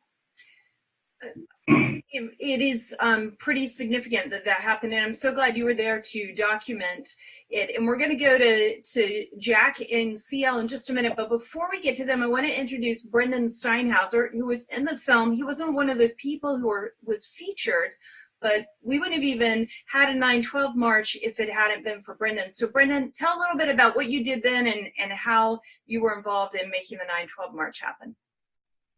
Well, thank you, Jenny Beth, and thank you, Luke, for your reminiscing. You brought back some fun memories there. I was working at FreedomWorks. I ended up working there about 8 years, and I was there in 2008 when we had the Wall Street bailout. And people forget that happened under a Republican president and a half Republican Congress, let's say. And so there was really bipartisan opposition to that bailout and outrage. And I saw this happening kind of with phone calls to Capitol Hill. People were calling our office at FreedomWorks. It was really quite something. And so we helped to lead that fight against the bailouts from our offices there, and we really saw thousands of people taking action on their own. Fast forward after the election of 2008, and you have the election of Barack Obama. He comes in pushing the stimulus package and $1 trillion more in spending. And from where I sat, I was following what was going on across the country. There was first a small protest in Fort Myers, Florida, led by Mary Rakovich. Then there was a small protest in outside of Seattle, led by Kelly Carrinder. And I was watching some of this happening just kind of in the news. Actually, Michelle Malkin is the one who covered it on her blog. And I just kind of saw this small movement emerging kind of before my eyes, one after the other. And then, of course, Rick Santelli goes on his famous rant, February 19th, I think, 2009, and it just lit a fire. And people around the country kind of got together on social media. We sort of had this phone call to discuss, well, maybe we should do a tea party. What does that look like? How do we do it? I actually wrote up a little blog post, 10 easy steps on how to throw a tea party in your community, right? Michelle Malkin linked to it. It was able to provide some advice and some help to people who were interested in doing that. But I saw that momentum through the calls, through watching on social media the first round of protests, February 27th. And then literally just a couple of weeks after that, I started to see other Tea Party protests being organized in March, big numbers in Cincinnati and Orlando, 3,000 and 4,000 people showing up. And believe it or not, in mid-March, I think it was March 13th or 14th, that's when I actually pulled the permit for the September 12th, 2009 Taxpayer March on Washington. because I saw the momentum even before tax day, right before my eyes. I would sit there and Google search Tea Party and see what would come up. And I would see these little events happening in small towns across the country.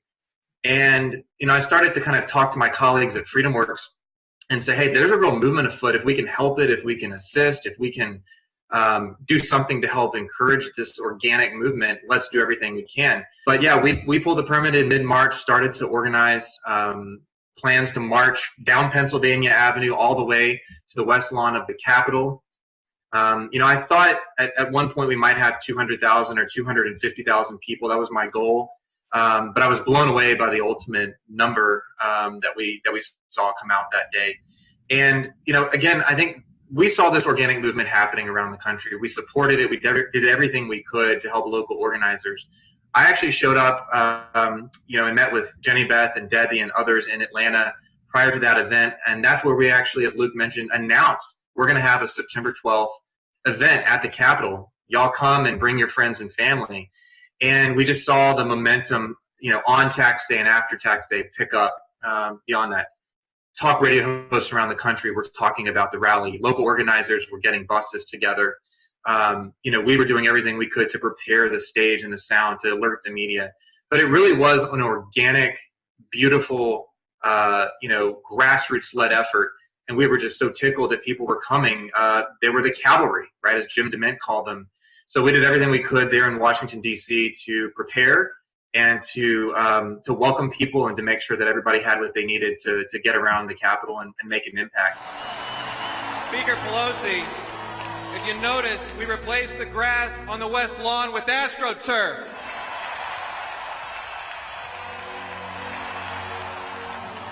This whole movement started with a handful of people who decided to take to the streets. And they said that, well, conservatives don't really protest. That's not really what they do. But something changed.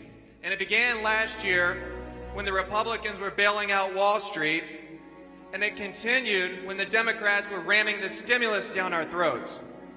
You push people far enough, you keep pushing, and they're going to push back. And that's what we've done. I remember being on the starting point of the march. And I think I was the first one on. There was a guy sleeping in his car with the "Don't Tread on Me" Gadsden flag.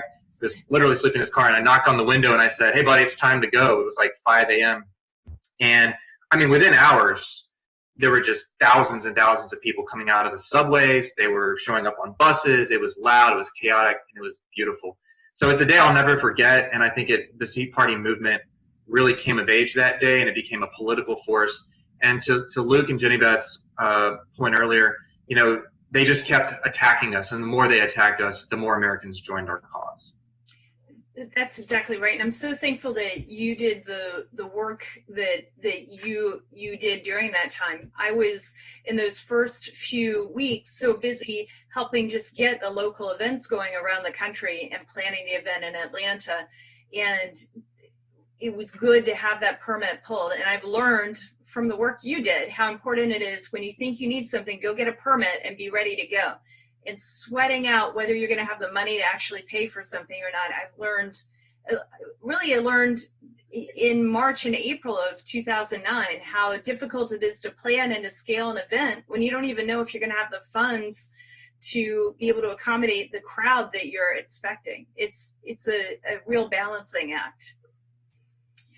Let's go to Jack Pierce, who's really featured in the film and is one of the average Americans who got involved in the Tea Party movement. Wow. Well, thank you. I appreciate being on this panel, and I appreciate the work you people did. I just showed up. I guess you're asking me to put in a digested version, one of the most important events of my entire life outside of the birth of my children. I'll try to keep it concise. I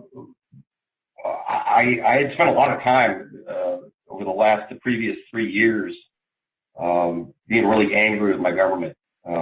Disgusted is probably a better word. And I was mentoring a young man at the time, and he said he was going to some protest, and I said, "Why not? I'm angry. Let's go." And I ended up going to a Tea Party rally in Canton, Georgia, and got caught up in it.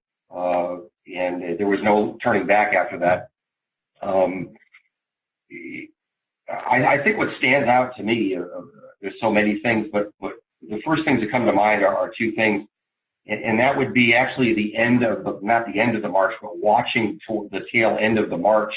And I think it was 2:30, 3 o'clock, and I was at the end of Pennsylvania Avenue, and the people were still coming in droves from side to side. The road was still filled, and it still kept coming in and coming in and coming in. Turn around, you take a picture of Pennsylvania Avenue, there's no slowing down. It's still coming in. I want to know what the largest gathering for any event here is compared to today. I want to see what the final numbers are. This is history. We're in the middle of history right now. We're making friggin' history, beef.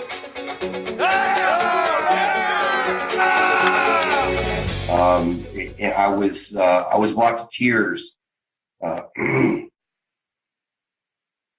I was very moved to see all the people in my country that cared enough to do what that they had done. Because I don't know about other people, but I sacrificed a lot of time from work, and there's no regrets whatsoever. But I wasn't the only one. There was a lot of people that went to a lot of work and sacrificed a lot to come out there because it was that important to them. And the other thing is, it was because I've been watching the mainstream media for a while, and I shop around my news agencies, and being quite disgusted with that. Also, I wanted to know what the facts were, so I pulled a DC policeman aside.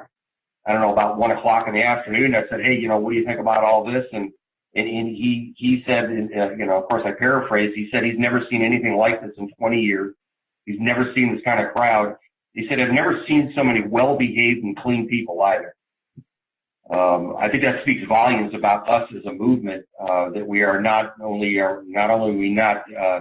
AstroTurf, but we're real and we're common citizens that care about our community, about our country, and we're respectful.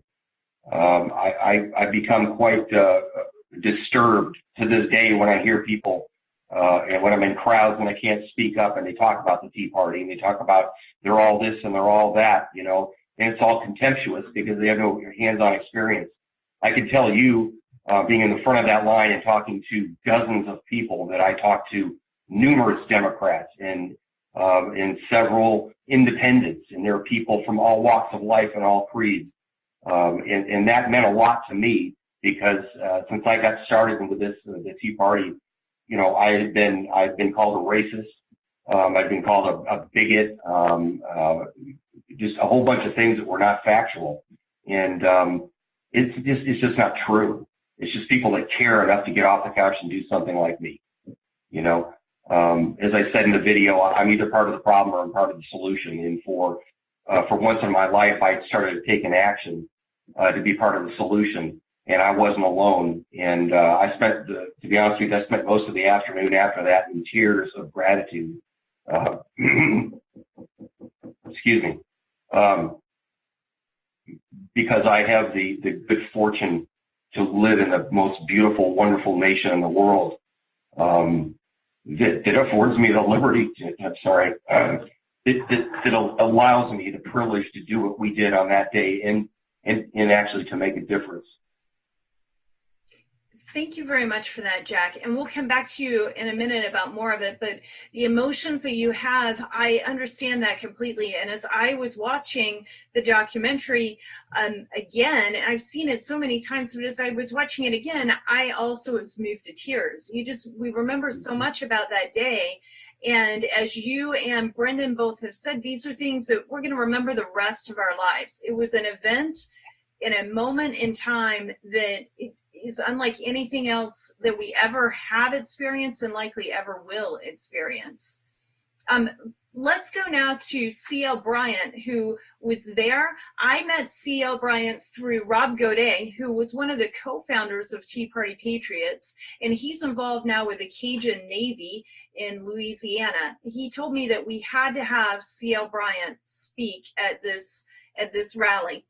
And I trusted Rob, and we did, and it was one of the best decisions that I think we made about the speaker lineup for the rally. So CL, introduce yourself. Tell people a little bit about you. Thank you so much for that, Jenny Beth. Yes, it was Rob Godet who captured a speech that I made on April the 15th in 2009, tax day. Jane and I, my wife, had gone to pay our taxes. and we thought we'd check out this Tea Party rally that was going on there in Bossier City, Louisiana, the sister city of my hometown, Shreveport, Louisiana.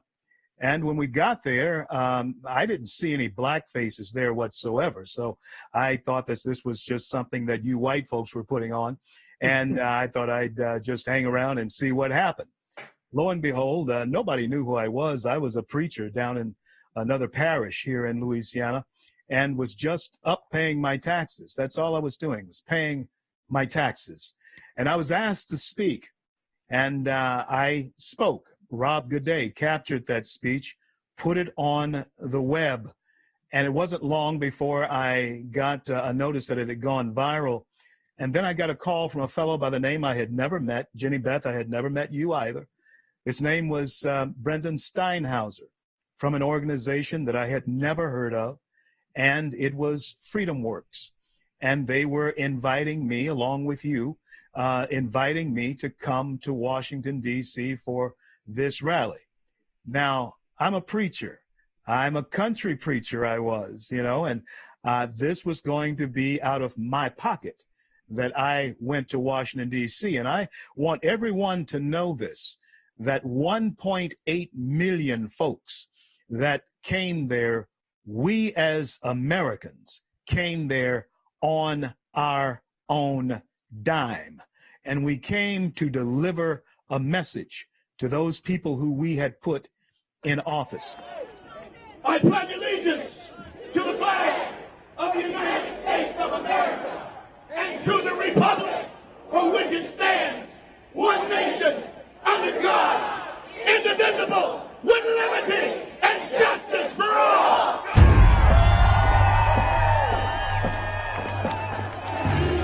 This is one of those events as a black man in America. And I can say this for the first time, when I joined with those people marching in the streets of Washington, D.C. And Brendan, you're absolutely right. They just kept coming. They just kept coming. I remember meeting you and Jenny Beth on the top of the Freedom Works building at that time. We had a reception for the speakers on the top of the building, and I had never met any of you. And I asked Brendan, I said, well, how many people do you think are going to be here? And he said maybe 50,000, maybe 100,000 people will show up. And to me, that was an incredible amount. But before that day really got started, it was like an army of human ants coming from every direction that you can possibly imagine. Matt Kibia finally notified us all that the freeway system had actually shut down there in Washington, D.C. That's how many people had come. But as for me, a black man in this country, for the first time, I really knew what it was to have an American birthright with every other citizen in this country. And it wasn't so much about a party, it was about being taxed enough already. A lot of times when I had to explain why I was a part of this, as a black American, they saw this thing that had been vilified by the progressive liberal media called Tea Party, but they didn't understand why we were there. And the reason I was there, as I told you from the very beginning, I was paying my taxes. I had written a check on that day to mail to the government. And when I understood what that acronym was all about, taxed enough already, well, I got fired up enough to speak about that at any venue you can possibly name. Later, of course, I lost my church. Brendan, you and Freedom Works were the cause of me losing that church. But I was a much bigger cause. Jenny Beth, we did a little radio together early on. Hot Tea Radio is what we did with Rob Goodday. And, it was a great experience. And later I met this fellow by the name of Luke Livingston, and we went on to do our thing as far as that's concerned. And to all of you, all of the Americans who will hear this tonight, I want you to know that on that day, 10 years ago, on that day, we all were Americans, and we were in the spirit of those founders who, in fact, gave us the platform and the foundation for this nation. And I trust that we all will continue to stand up and be counted as Americans, and let us together overcome the pain of the past and let that pain be a bridge to our American future. And thank you all for being a part of my life. Jenny Beth, Brendan, Luke, I will never forget any of you. Well, thank you so much for that, CL. Debbie Dooley I met Debbie Dooley on that first conference call that organized the Tea Party movement, and I found out that she was in Atlanta with me, and that we shared some common friends and acquaintances, but we'd never actually met until February 27th, 2009. That was the first time we met face to face, and we met on a conference call on February 20th, 2009 for the first time. You were there, you were dancing on the stage in the video, in the documentary, and I just would like you to talk a little bit about what you saw happen on 9/12 and how you came to be involved in the Tea Party movement. Okay, lifelong Republican. I began to get very disgusted with the direction of the Republican Party, especially after the Wall Street bailout. So I began to get active with Freedom Works because they are the only ones of the national groups that really opposed the Wall Street bailout. And after Obama was elected and I heard Rick Santelli's rant on the Chicago, on the trading floor, I called Brandon, who was with Freedom Works in DC, and I said, I want to hold a Tea Party. And he said, okay, here's the information. You need to be on the conference call tonight to plan the first round of Tea Parties. There were 22 of us. Jenny Beth and I met on that phone call. We're introduced. We did not meet in person until February 27th. We've been working together ever since. We planned the Atlanta Tea Party, Tax Day Tea Party, which was something else to have to go through. And then the work with Brandon, and then we had the 9/12 March on DC. I am 60 years old, and so I've seen and been involved with a lot of events in my lifetime. The 9/12 March on DC was something you will never, ever forget. Besides the birth of your kids and grandkids, that was just an event you will never forget. You will always stand out in your mind. November 2nd, 2010 will be Judgment Day for socialists in this building. They will go home. Flying in to the airport, I can just see the picture in my mind now. Getting off the plane, off the gate, seeing streams of people coming by with Tea Party shirts on. I saw one guy come in and he was unfurling his Gaston Tea Party flag. And just streams of people that were very clearly going to the protest. Getting to the protest, I said, oh my goodness, this is going to be incredible. Helping, volunteer and doing a lot of the different things leading up to the protest. Brendan had planned an event that was kind of like a pre-rally to get folks, excited at Freedom Plaza. He said, I'll be there at 8:30. We'll have a few hundred people. And when I literally got to Freedom Plaza, I froze in my tracks. And I said, oh my God, this is going to be bigger than any of us had ever imagined and thought, because we had thousands of people already at Freedom Plaza at 8:30. We got on stage, we had speakers come on stage, and then the Capitol Police, after a few hours, came to Brandon and said, you guys have reached critical mass. There's too many people there at Freedom Plaza. You're going to have to begin the march to the Capitol way early. We're ready for you to step off, sir. Are we ready? All right, sir. We're going. Hey, yeah! Stand to your rights and file! Make way! Make way! So that's what we had to do. An incredible experience that I will never, ever forget. And it's all these activists coming together saying enough is enough. We want our government back. We're tired of the out of control spending. We're tired of our politicians not listening to us. And it was an experience being backstage, Dick Armey and Brendan and I think Boyd and Gray, all looking from the backstage, looking at the crowd, and we were just speechless. There's not many times I'm speechless, but just surveying the crowd, I was like, oh my God, this is an event of a lifetime. And when we left the event, we didn't leave garbage. We were polite. We obeyed law enforcement, and we left everything clean. Everybody took their garbage, put it up. We left it in the same condition as when we got there. It was just incredible. I will never, ever forget that.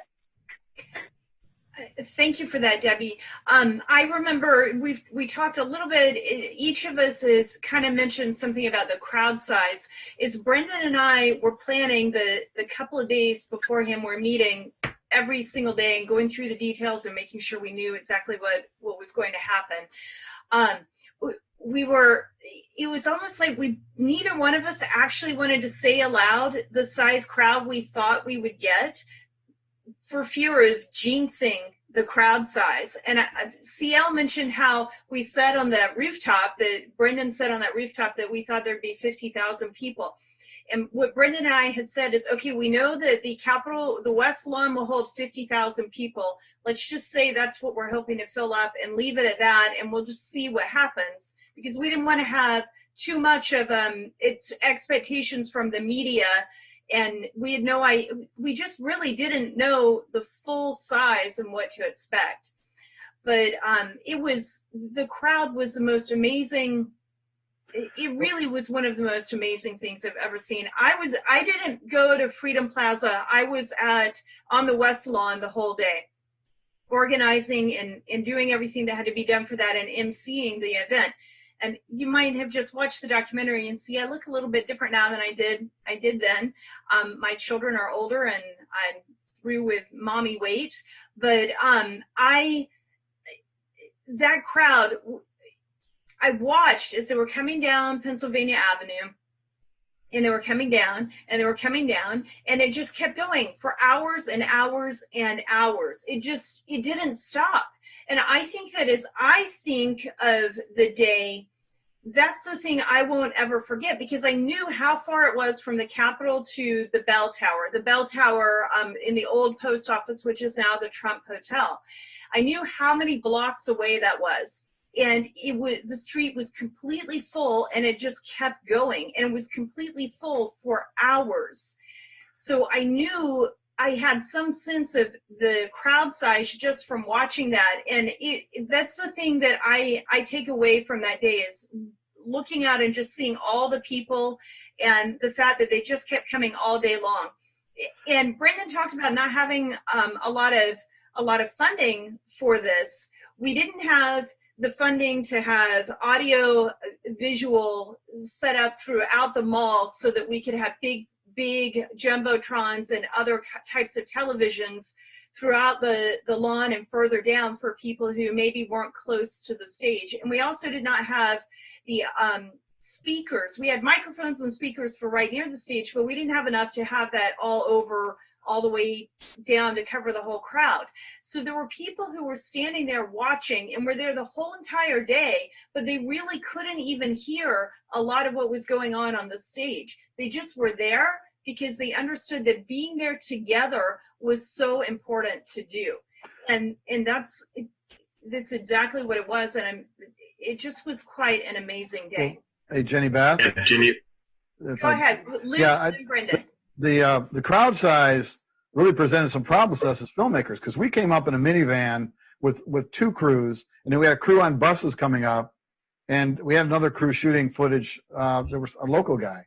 So when we got there, all of a sudden the crowd just swallowed up all our logistics. We weren't really that well organized anyway, but suddenly you couldn't communicate because the phone system back then was overtaxed, and the phone systems went down. You couldn't communicate with people. And once you got locked into an area, either backstage or out at the reflecting pool or wherever you were, you couldn't move.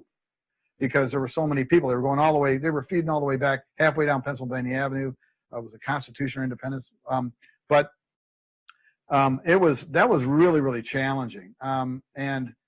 It's amazing that we were able to come away with some of the footage. We were able to kind of crowdsource some footage from some people that were there that met the standard for the film. But I just want to mention something right here. Okay, so what you got here is a resolution, House Resolution 870, that was presented at the premiere that FreedomWorks sponsored at the Reagan Center. We had AstroTurf carpet, not red carpet, because we wanted to show Nancy Pelosi we were the real deal. And this was presented to me by, I don't know who it was, Brendan, that was there, the Congress people, but there were other, you probably, there you go, you got the crowd size. But this says 1.7 million people, and it's from Congress. The progressives and socialists would like to think that we had like 50 people there, but we had a lot, and the government verified it. I think it was Congressman Tom Price, who was the chairman of the Republican Study Committee at the time. And Brendan, what were you just showing in your screen there? Yeah, I wanted to show, Luke had the resolution. This is a photo. The poster that we put out, it's a little hard to see, I know, but I wanted to show that, there were so many people that not only did we fill up the West Lawn, they packed us in like sardines, and then they, the Capitol Police and the National Park Service had different areas that they controlled. So they actually were pushing us only on the areas the National Park Service controlled. So it kind of made the crowd go in different places. It didn't go straight down the mall because they wouldn't let us go all the way straight down the mall. And so actually a lot of the folks are not in that photo because they're around the sides. And Jenny Beth, you were exactly right. We wanted to manage expectations because the media was going to downplay the size of the crowd. So if we told them 50,000 and we had, 49,000, they would say, what a disappointing turnout. The night before the rally, I definitely was thinking 250,000 was probably what we were going to get. I never said it publicly. I just was kind of thinking along the 200, 250,000. But again, if I would have said that, or if you would have said that, and we had whatever number, the media would have said it was disappointing, or they would have said, oh, we did an estimate and it wasn't what it was up to. So no matter what, it was kind of a lose-lose. But, the New York Times, I think, did publish this, or they linked to it. There was that security camera at the top of one of the buildings over Freedom Plaza, and it showed 3.5 hours of human beings walking down Pennsylvania Avenue, 3.5 hours. There was also, as Luke mentioned, some footage that was captured both from the Capitol up at the top and then also from Pennsylvania Avenue as folks walked by. And the Heritage Foundation did some estimating on that as well, and they came up with a number of at least 750,000 conservatively. So no matter what, the numbers are always going to be disputed by those on the left and the media. But the other interesting part of that I now remember is that when I was talking to the National Park Service, they were saying, well, how many do you expect? Now, if I would have said 200,000, they probably wouldn't have let us be at the West Front anyway. If I would have said anything bigger, they probably wouldn't have believed us anyway. But we gave them the number that was the maximum there on the lawn, as you mentioned, and they kind of, the press kind of ran with it, but nobody really did much work in trying to figure out, at least in the media, how many people were actually there. But, clearly the main point of all this is that people came from all over the country, from every state. We had this fantastic event. They went back home, they got involved, or they stayed involved, and they made a profound impact in our politics and in our culture, a profound impact, winning a historic election in 2010, launching the careers of our Vice President Mike Pence in a lot of ways, a national career, helping to elect Senator Ted Cruz, Senator Mike Lee, Marco Rubio from Florida, Pat Toomey in Pennsylvania, countless congressmen, state legislators. I mean, it was an incredible political movement. And I think we talked about this a little bit offline earlier. I think it's fair to say it also laid the groundwork for the current president and his election. The idea that we needed somebody who was an outsider, we needed somebody who would shake things up. We had a number of those to choose from, who were either Tea Party candidates or who at least came from so far outside of the traditional politician that it offered people a real choice. And so I think that our legacy as a movement is a really strong one.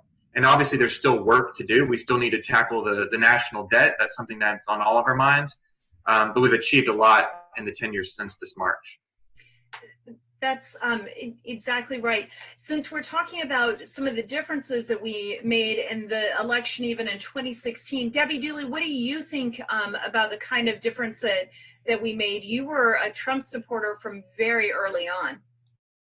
I was. I actually endorsed him. I knew in Donald Trump, believe it or not, before he made it official he was running for president, he saw the value of the Tea Party movement, because I remember him being on one of our conference calls, Tea Party Patriots conference calls.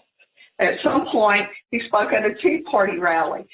I met him. I was among a group of about 10 people in January 2015 at the South Carolina Tea Party. He met with us and he answered the questions. And then I remember watching him speak with Steve Bannon, and we both looked at each other and we said, oh, wow. And I endorsed him early on. I loved Ted Cruz. I just felt like Donald Trump was the man for the job. We wanted somebody that would shake up Washington, D.C., and he has. And I endorsed him. My endorsement was carried on Breitbart in January 2016. I endorsed him. And I just felt like he was the right person for the job, that we needed a grenade thrower in Washington, D.C., because it was so messed up. And no one, I mean, my friends were saying, what are you endorsing him for?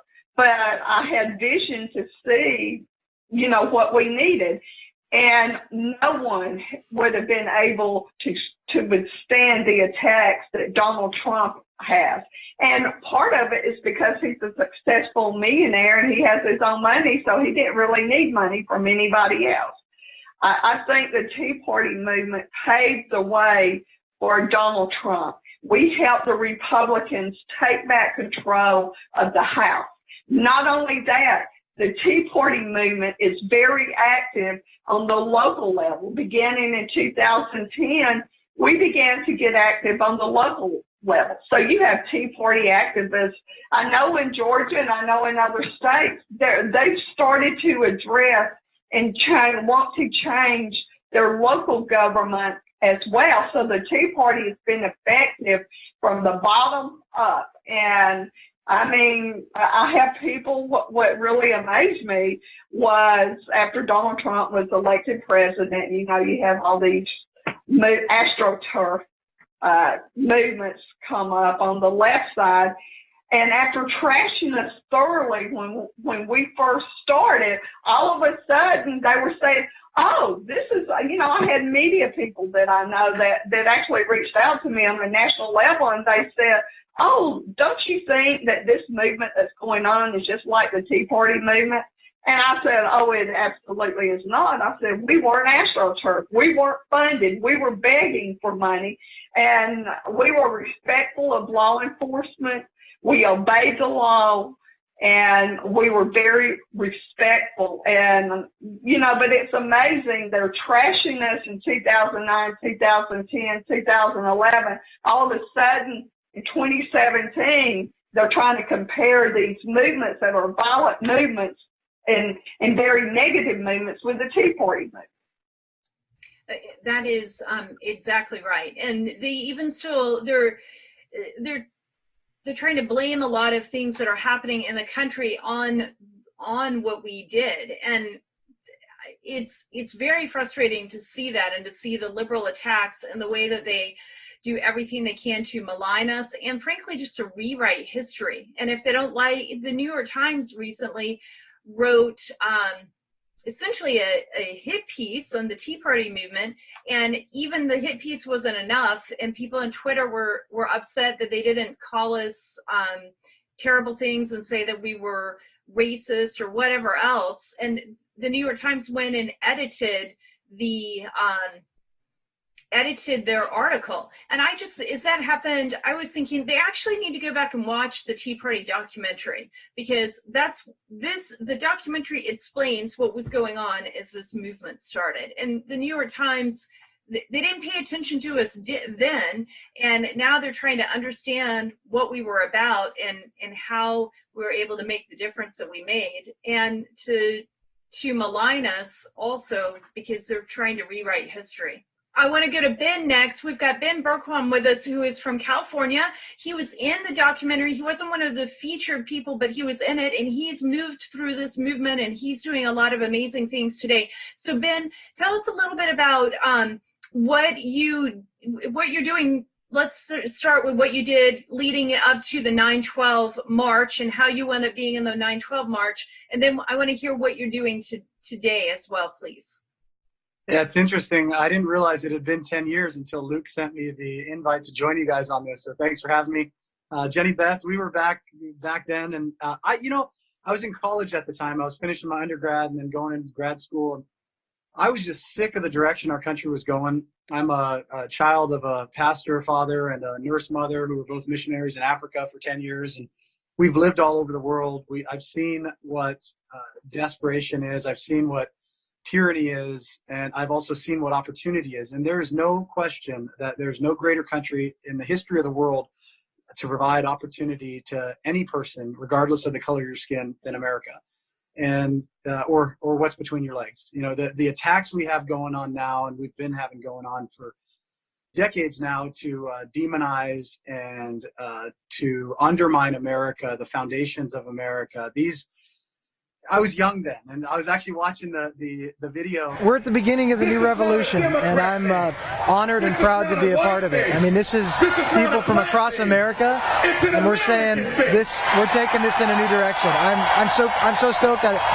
I just don't know what to say. I mean, it's amazing to see this. I just pray that this is the beginning and it doesn't fizzle. I see this thing as just the cusp of what's to come. I mean, this is just a glimpse of what people are going to see. And it's interesting. My core values haven't changed. My ability to communicate my ideas have gotten better, I'd say. But the core values of faith, family, freedom, our nation founded as God is our foundation, and a limited government. Obviously, the Tea Party was fiscal responsibility, limited government, and what's the last one? Free markets. Free markets, yeah, which I agree with all those, but there was a foundation that was always pivotal to my involvement with it, which was God. And you can't separate those. You look at our founding documents, and so there's just this idea of separation of church and state and all this other nonsense that came along with it. Really are the core foundations that I was interested in. I live in the Central Valley of California, and I've seen what government overreach has done. I was invited to join the 9/12 event with my involvement with farmers in the Central Valley that have been destroyed, especially on the west side of California, of the Central Valley, by radical environmentalism that chose a 2-inch non-native fish species over feeding the world. And so that was really kind of what got me into it. I was communicating on their behalf, and it was just a true honor to be there. You know, it's not until I look back at it now that I realize just what an honor that was, and what a pivotal moment in my life that time was. I was actually the opening speaker before the cameras even started rolling. I got the invite the night before to speak on behalf of the Central Valley and the plight of the Central Valley farmer. And I still have never actually seen the video of my actual speech, which I'd love to see that. If there were 200,000 people out there, plus I'm sure somebody has a video of it somewhere, so I'd still love to see that. But it was just an honor to be there. And then from that, we went back to the Central Valley, helped elect in my local area a city councilman who was a part of our Tea Party, Steve Brandow, and countless others across the country who rose out of this, the so-called silent majority. I absolutely agree with Seals and some of the others before me that were speaking about the impact of the Tea Party.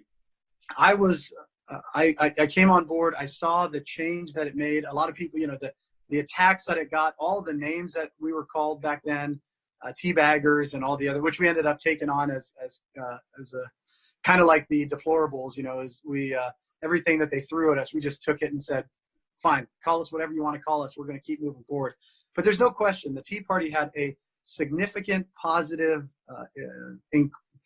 profound impact on politics in America. And President Trump is a direct result of that. I absolutely believe that had it not been for the Tea Party movement, or that kind of movement, a populist movement where the people finally said, this is too much. We've had too much. In California in particular, it's even gotten worse since then.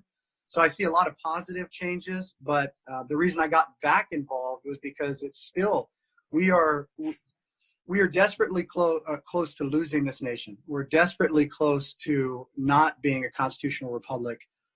We're desperately close to losing the foundations, the Bill of Rights, the First Amendment, Second Amendment that our founders fought, and many of them lost their lives for.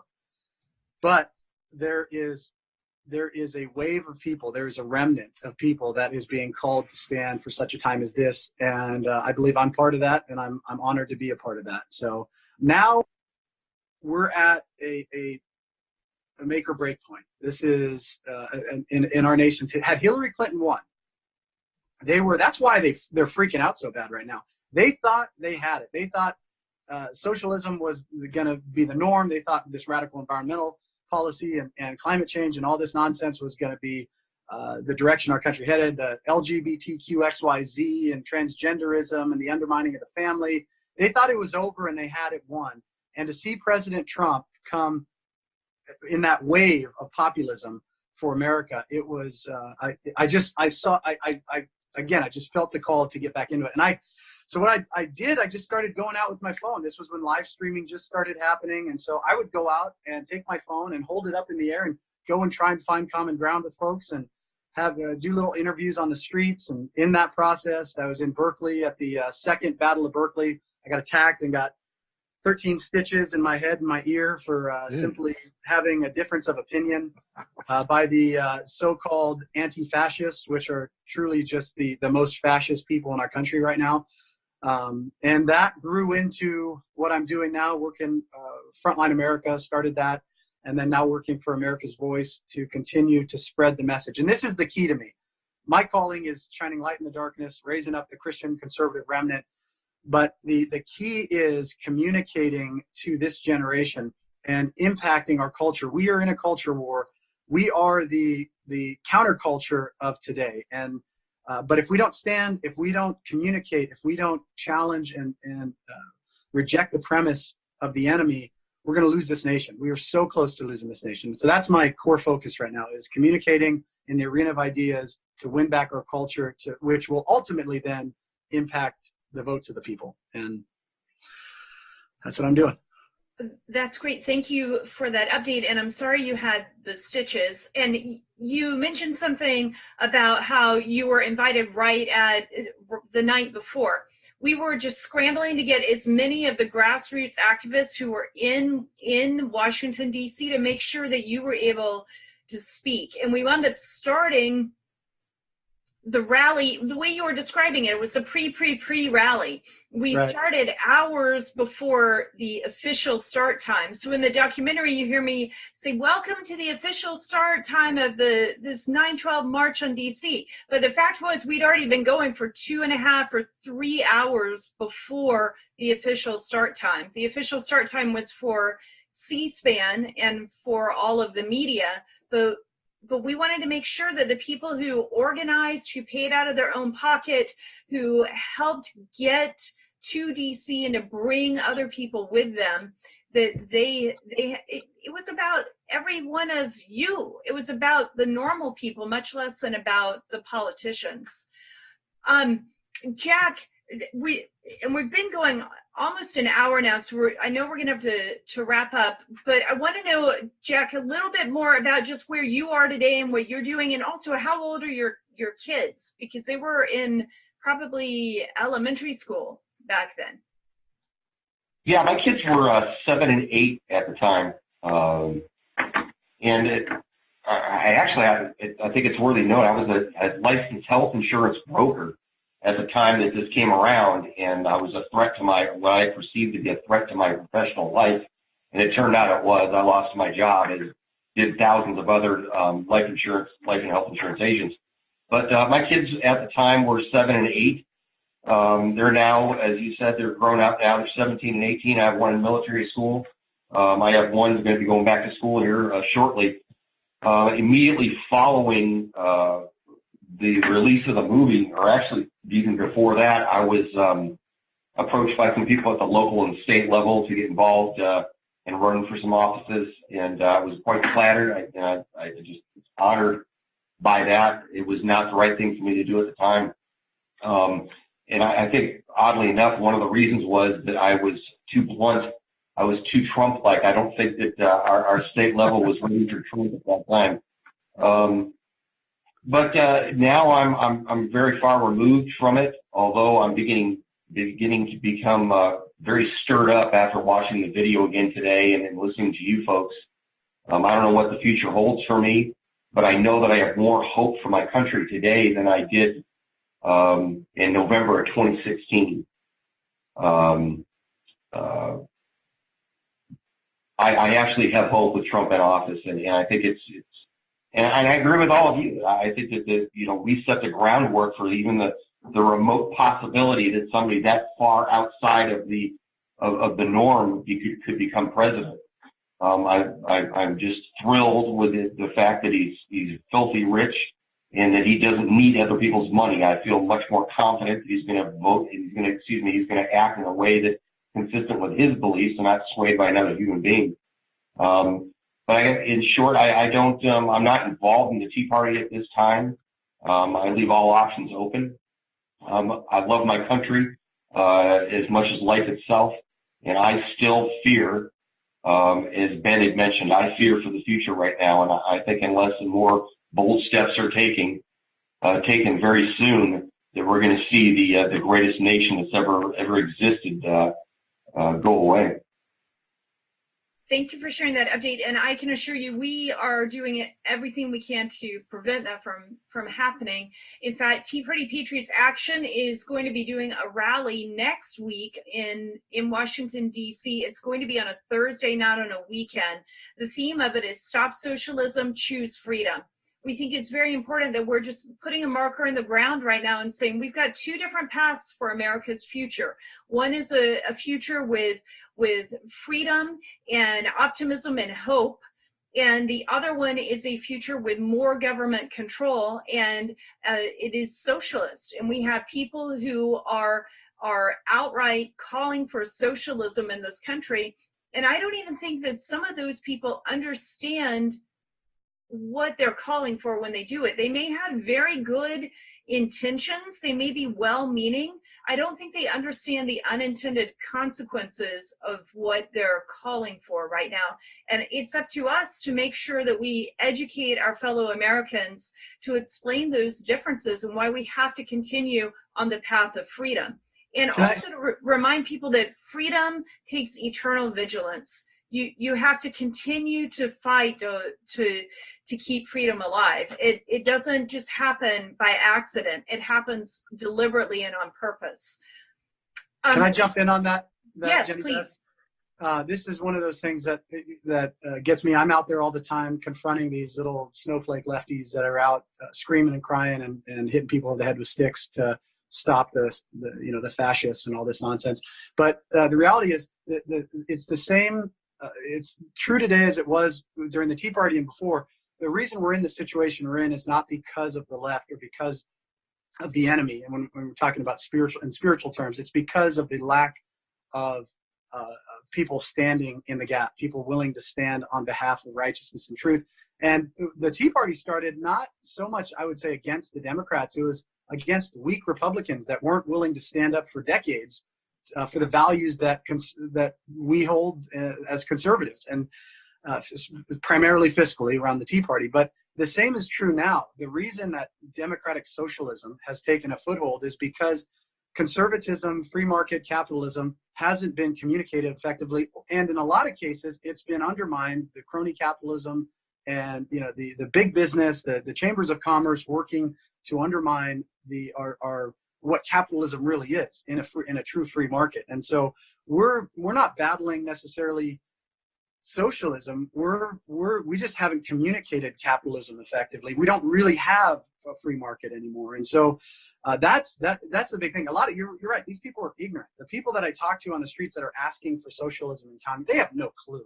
They have no clue the millions of deaths that they're asking for with either of those options.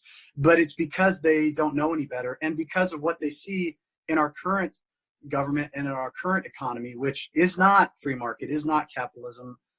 We have a huge way to go to get there, but that's why we're here. And I totally agree with you. That that's my concern. Is AOC can go around and spout all this nonsense because kids nowadays, this next generation, have no clue what the differences are. They've never seen the difference. They've never experienced it or been educated on it. That's exactly right. And a different project that we are just beginning with, Luke, is actually we're in the very beginning phases of it, a documentary to document people who have come here to America to escape communism or socialism and what they left and why they think it's so important that America continues on a path of freedom. And we've done one mini documentary with a man from Venezuela, and we told about his story. It's about 9 minutes long. We have, as soon as we emailed that to our list, within less than 48 hours, we had 12 different people reaching out saying either someone in their group or they personally had left a country that was socialist or communist, and they wanted to also tell their story. So we're working to actually make that a reality so that we can have these stories out there so that people understand why we're against this and the real world impact of it, not just because I'm saying it's bad. I've lived here in America my whole life, but because the people who have come here from these other countries have escaped something terrible and they don't want to see America go down that same path. We need to start to wrap up, and what I'd like to do to wrap up is get from everyone just some inspiration for the people who are listening tonight. What would you like people to know, either about why what we did was important and it will make a difference in the future, or what they need to be doing now as we look to the next 10 years? And Ben, why don't we go first with you, and then we'll go to Jack and CL and work our way around backwards.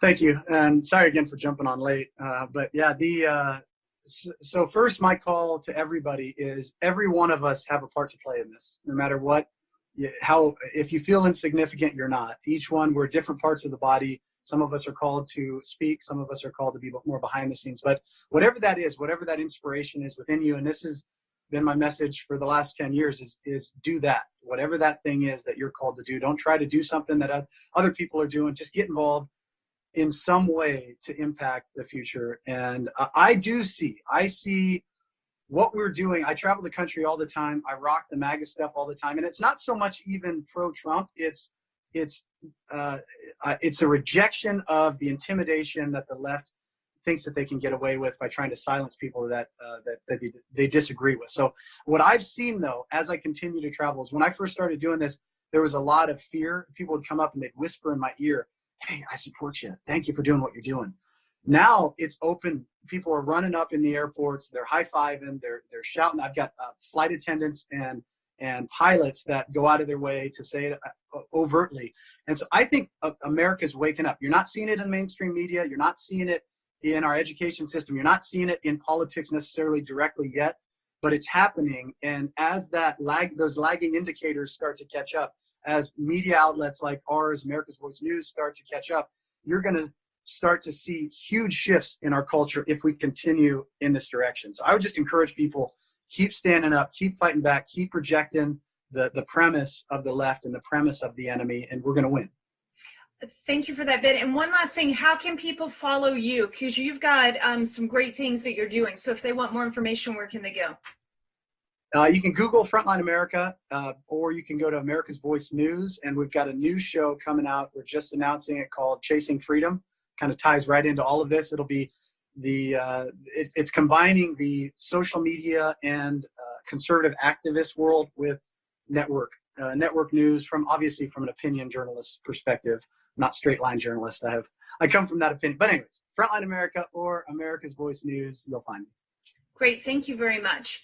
Okay, Jack, what about you? What would you encourage people to do, especially new people who are getting involved for the first time? Either they work the Trump campaign and maybe haven't been activists since then, or they're just starting out. I guess the biggest takeaway, or one of the biggest things that propelled me to be involved with the Tea Party, is that the first three words, "we the people." It's our government. It's our government. And if we don't like what's going on, it's because we're not doing what we need to do on our end. It got out of hand a long time ago, and it's our job to take it back. If I'm not happy with what's going on, I need to take the action. The government is for me. The country is, I'm supposed to be represented, and I haven't been for a long time. So if I'm not happy with what's going on, I need to take an action. And the other thing that comes to mind is a wise man once said that a government big enough to give you everything you want is powerful enough to take away everything you have. I think we all need to remember that. Thank you very much for that. One thing that you did in the documentary, you talked about how back then, a decade ago, you recruited 3 people to join the movement. And I think that's really powerful because it has a multiplying effect. And as Ben was saying, it's every single one of us working with the talents and the gifts that we have and doing what we can together. That makes a movement, and together it makes a difference. I agree. We all have a talent. We all have something to offer. Maybe you don't know what that is. Go to a rally, get involved, and find out the contribution that you can make to help to make a difference. I don't want to jump in too much here. I forgot to say one thing, but it ties right into this. It's influence the people you have influence over. Each one of us have a sphere of influence. And if we were all to just target those things, look at the Black conservative movement, and we talked about Jexodus and all these other areas, Latinos for Trump and all this stuff that's going on now. There are places that I can go that I have influence in that other people can't go, and vice versa. We each have those places to go. Go to those places, influence those people, and convince them to join you to influence others. That's how we win. That's great advice. Okay, CL, what about you? What do you recommend? Well, I recommend this. Let us never forget that our nation is a land that is blessed by God from sea to shining sea, and we have an endowment that is given to us by our Creator: life, liberty, pursuit of happiness.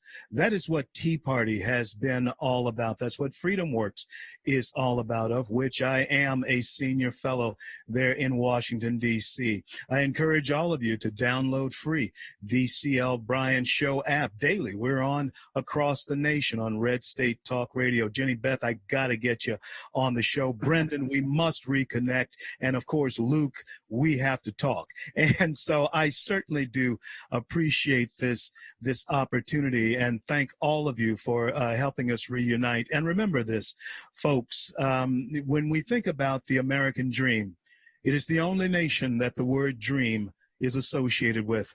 There is no Russian dream. There is no Chinese dream. There is no English dream or Cuban dream or Nigerian dream. There is the American dream. It doesn't matter where you came from or who your father was or your parents were. Whoever comes to America legally can come here and, of course, pursue their life, liberty, and their happiness. And as I have closed so many speeches since that one that I gave there in Washington, D.C. on 9/12 in 2009, I will forever encourage each and every one of us who have the American DNA to stand up, stand up, stand up. God bless you all, and thank you so much for having me be a part of this today. Thank you very much, CL. I'm so glad Rob introduced us all those years ago. Okay, Debbie Dooley, what about you? What words of inspiration do you have tonight for everyone? Well, I helped organize about 4 or 5 CNN fake news protests. We showed up. We were just attacked by a snowflake one time. He was pretty quickly on the ground in a fetal position because most of the people that attend our rallies have concealed carry permits. But one of the things that we found out, walk around holding signs up, engaging with the people in a peaceful, positive manner. We had people thank us. We would show up on street corners with pro-Trump signs. People would say, thank you for being here. You don't have to have a big crowd. You don't have to have a stage. You can make a difference by holding pro-Trump signs or pro-conservative signs and have a walking rally. Get 5 or 10 people together, walk around your city block holding the Trump signs and engaging the people. Go to street corners. Hold up pro-Trump signs or pro-Tea Party signs. Just get your friends, 3 friends, go to street corners, hold the signs up, and people will honk your horn. People actually thanked us for that. When the last time we were in downtown Atlanta at CNN, we had a lot of African Americans coming up to us saying, we're with you. They were all together, they were individuals, and they said, we like what you're doing and thank you for being here, because people want to see people that are proud to support the president, that we're out there talking to the people. So you don't have to have a big crowd. Just get a few of your friends together. Start waving signs, going out in the heartland, going to Main Street America, and let people see we're proud that we're Tea Party activists, and we're proud of our president, and we're proud of our conservative values, and we are going to win and kick butt in 2020. Thank you very much for that, Debbie. And let's go to Luke, and then we'll go to Brendan. So, Luke, what about you?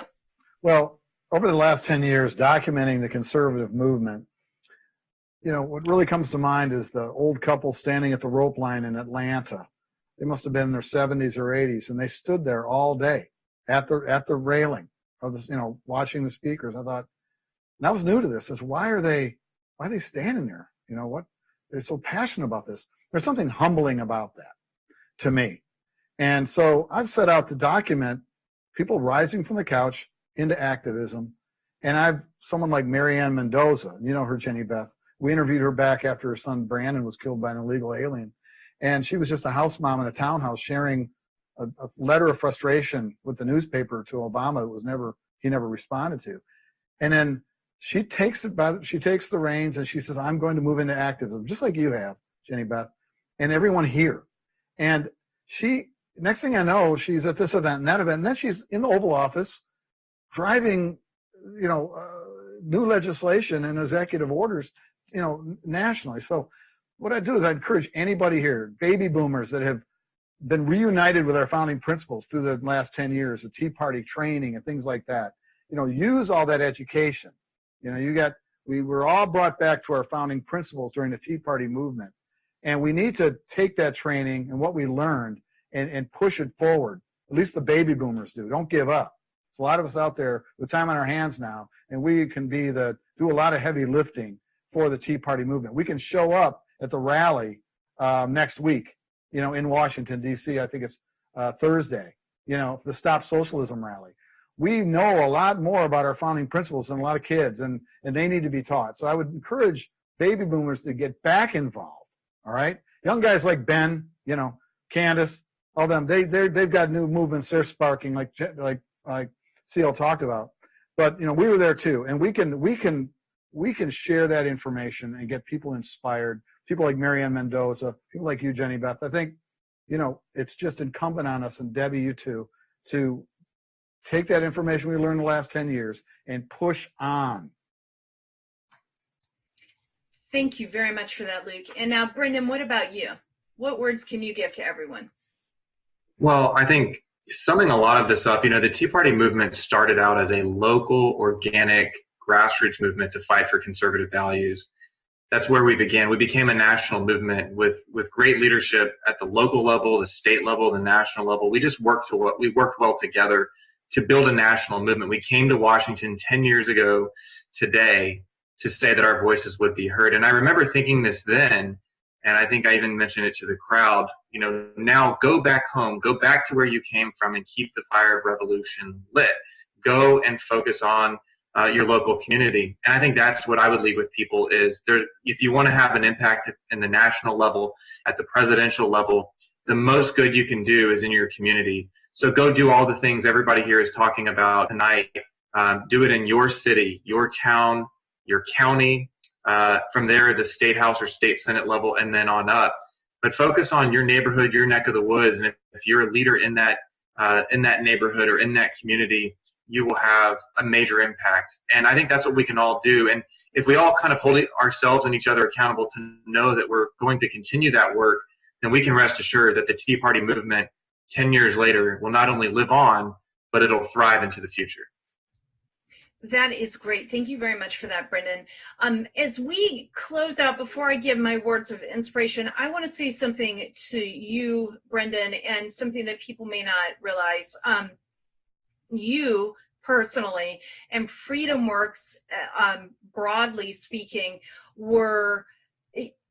you set an example for me as I work to build Tea Party patriots for how to be a coalition partner, what to expect from coalition partners, and how to share in events and not try to hog all of the fame to myself, but to make sure that everyone who is making an event possible is able to be there and be part of it, and that they also get the credit. You did that with me, and you did that, and FreedomWorks did that with Tea Party Patriots.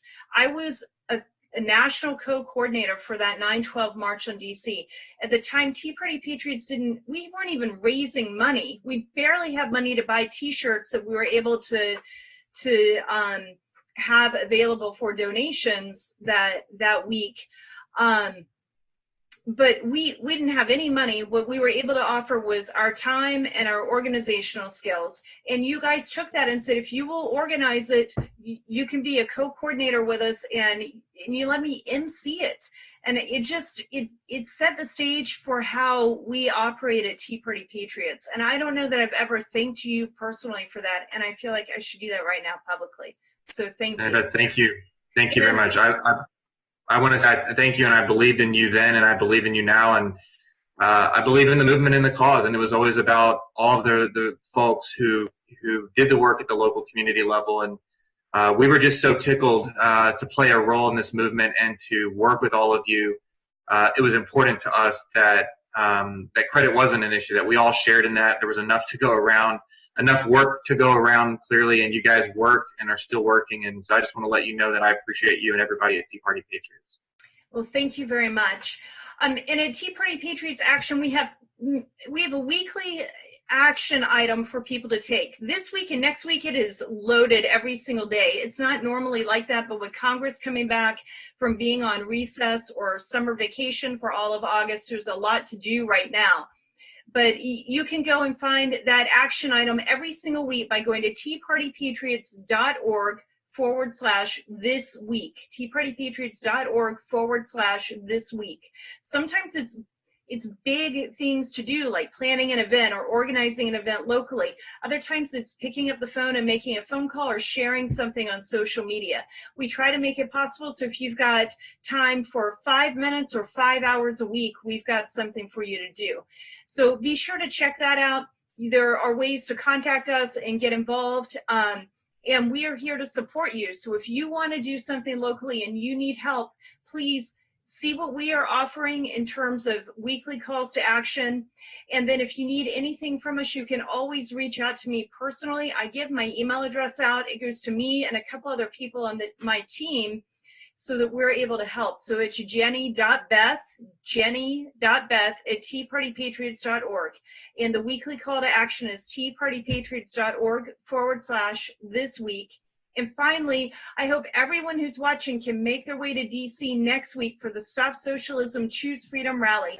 Starting today, we must begin again the work of remaking America. The first thing we're going to do is make sure the tax system makes the wealthy pay their fair share. If the taxes are so high that if you become successful, all your money gets taken away from you, nobody wants to live in that society. If you like your doctor or healthcare plan, you can keep it. We have to pass the bill so that you can find out what is in it. We need to make public colleges and universities tuition free. The way that socialism is implemented, nothing is free in reality. Climate change, one of the biggest existential threats. They're asked how they're going to pay for it, and they just can't come up with an answer. Socialism hasn't worked, and it's led to the demise of one of the most prosperous in Latin America and Venezuela. Government that's big enough to give you everything you want is a government that's big enough to take away everything you have. America will never be a socialist country. We're thinking of having a Chicago Tea Party in July. All you capitalists that want to show up to Lake Michigan, I'm going to start organizing. You find a socialist, kick him out of office. Get out of our doctors' offices! Get out of our businesses! We want smaller government, less tax, more freedom. It's next Thursday, September the 19th. We're beginning at 11 o'clock in the morning. We'll be through around 1, maybe 1:30 in the afternoon. And then we want people to be able to go speak to their congressmen and both of their senators to make sure that your members of Congress understand that you stand for freedom. You want them to stand for freedom, and you want them to support our efforts for freedom, which includes supporting President Trump and his agenda, and supporting the Constitution and not taking actions that will infringe on our constitutional rights. Thank you so much for joining us tonight. Thanks for being on this panel, to all the panelists. Thanks to everyone who watched the Tea Party documentary again tonight on the online premiere. And thank you for everything that you do to make this Tea Party movement possible. We didn't start the Tea Party movement. None of us even here on this panel did. It was started by Sam Adams in Boston. We are just heirs to it, and we're holding the torch of freedom and liberty right now. It's up to us to make sure that we're able to pass that on to our children and our grandchildren so they can pass it on. So join us and do that, and we will continue to make a difference. Thank you so much for being with us tonight. Thank you.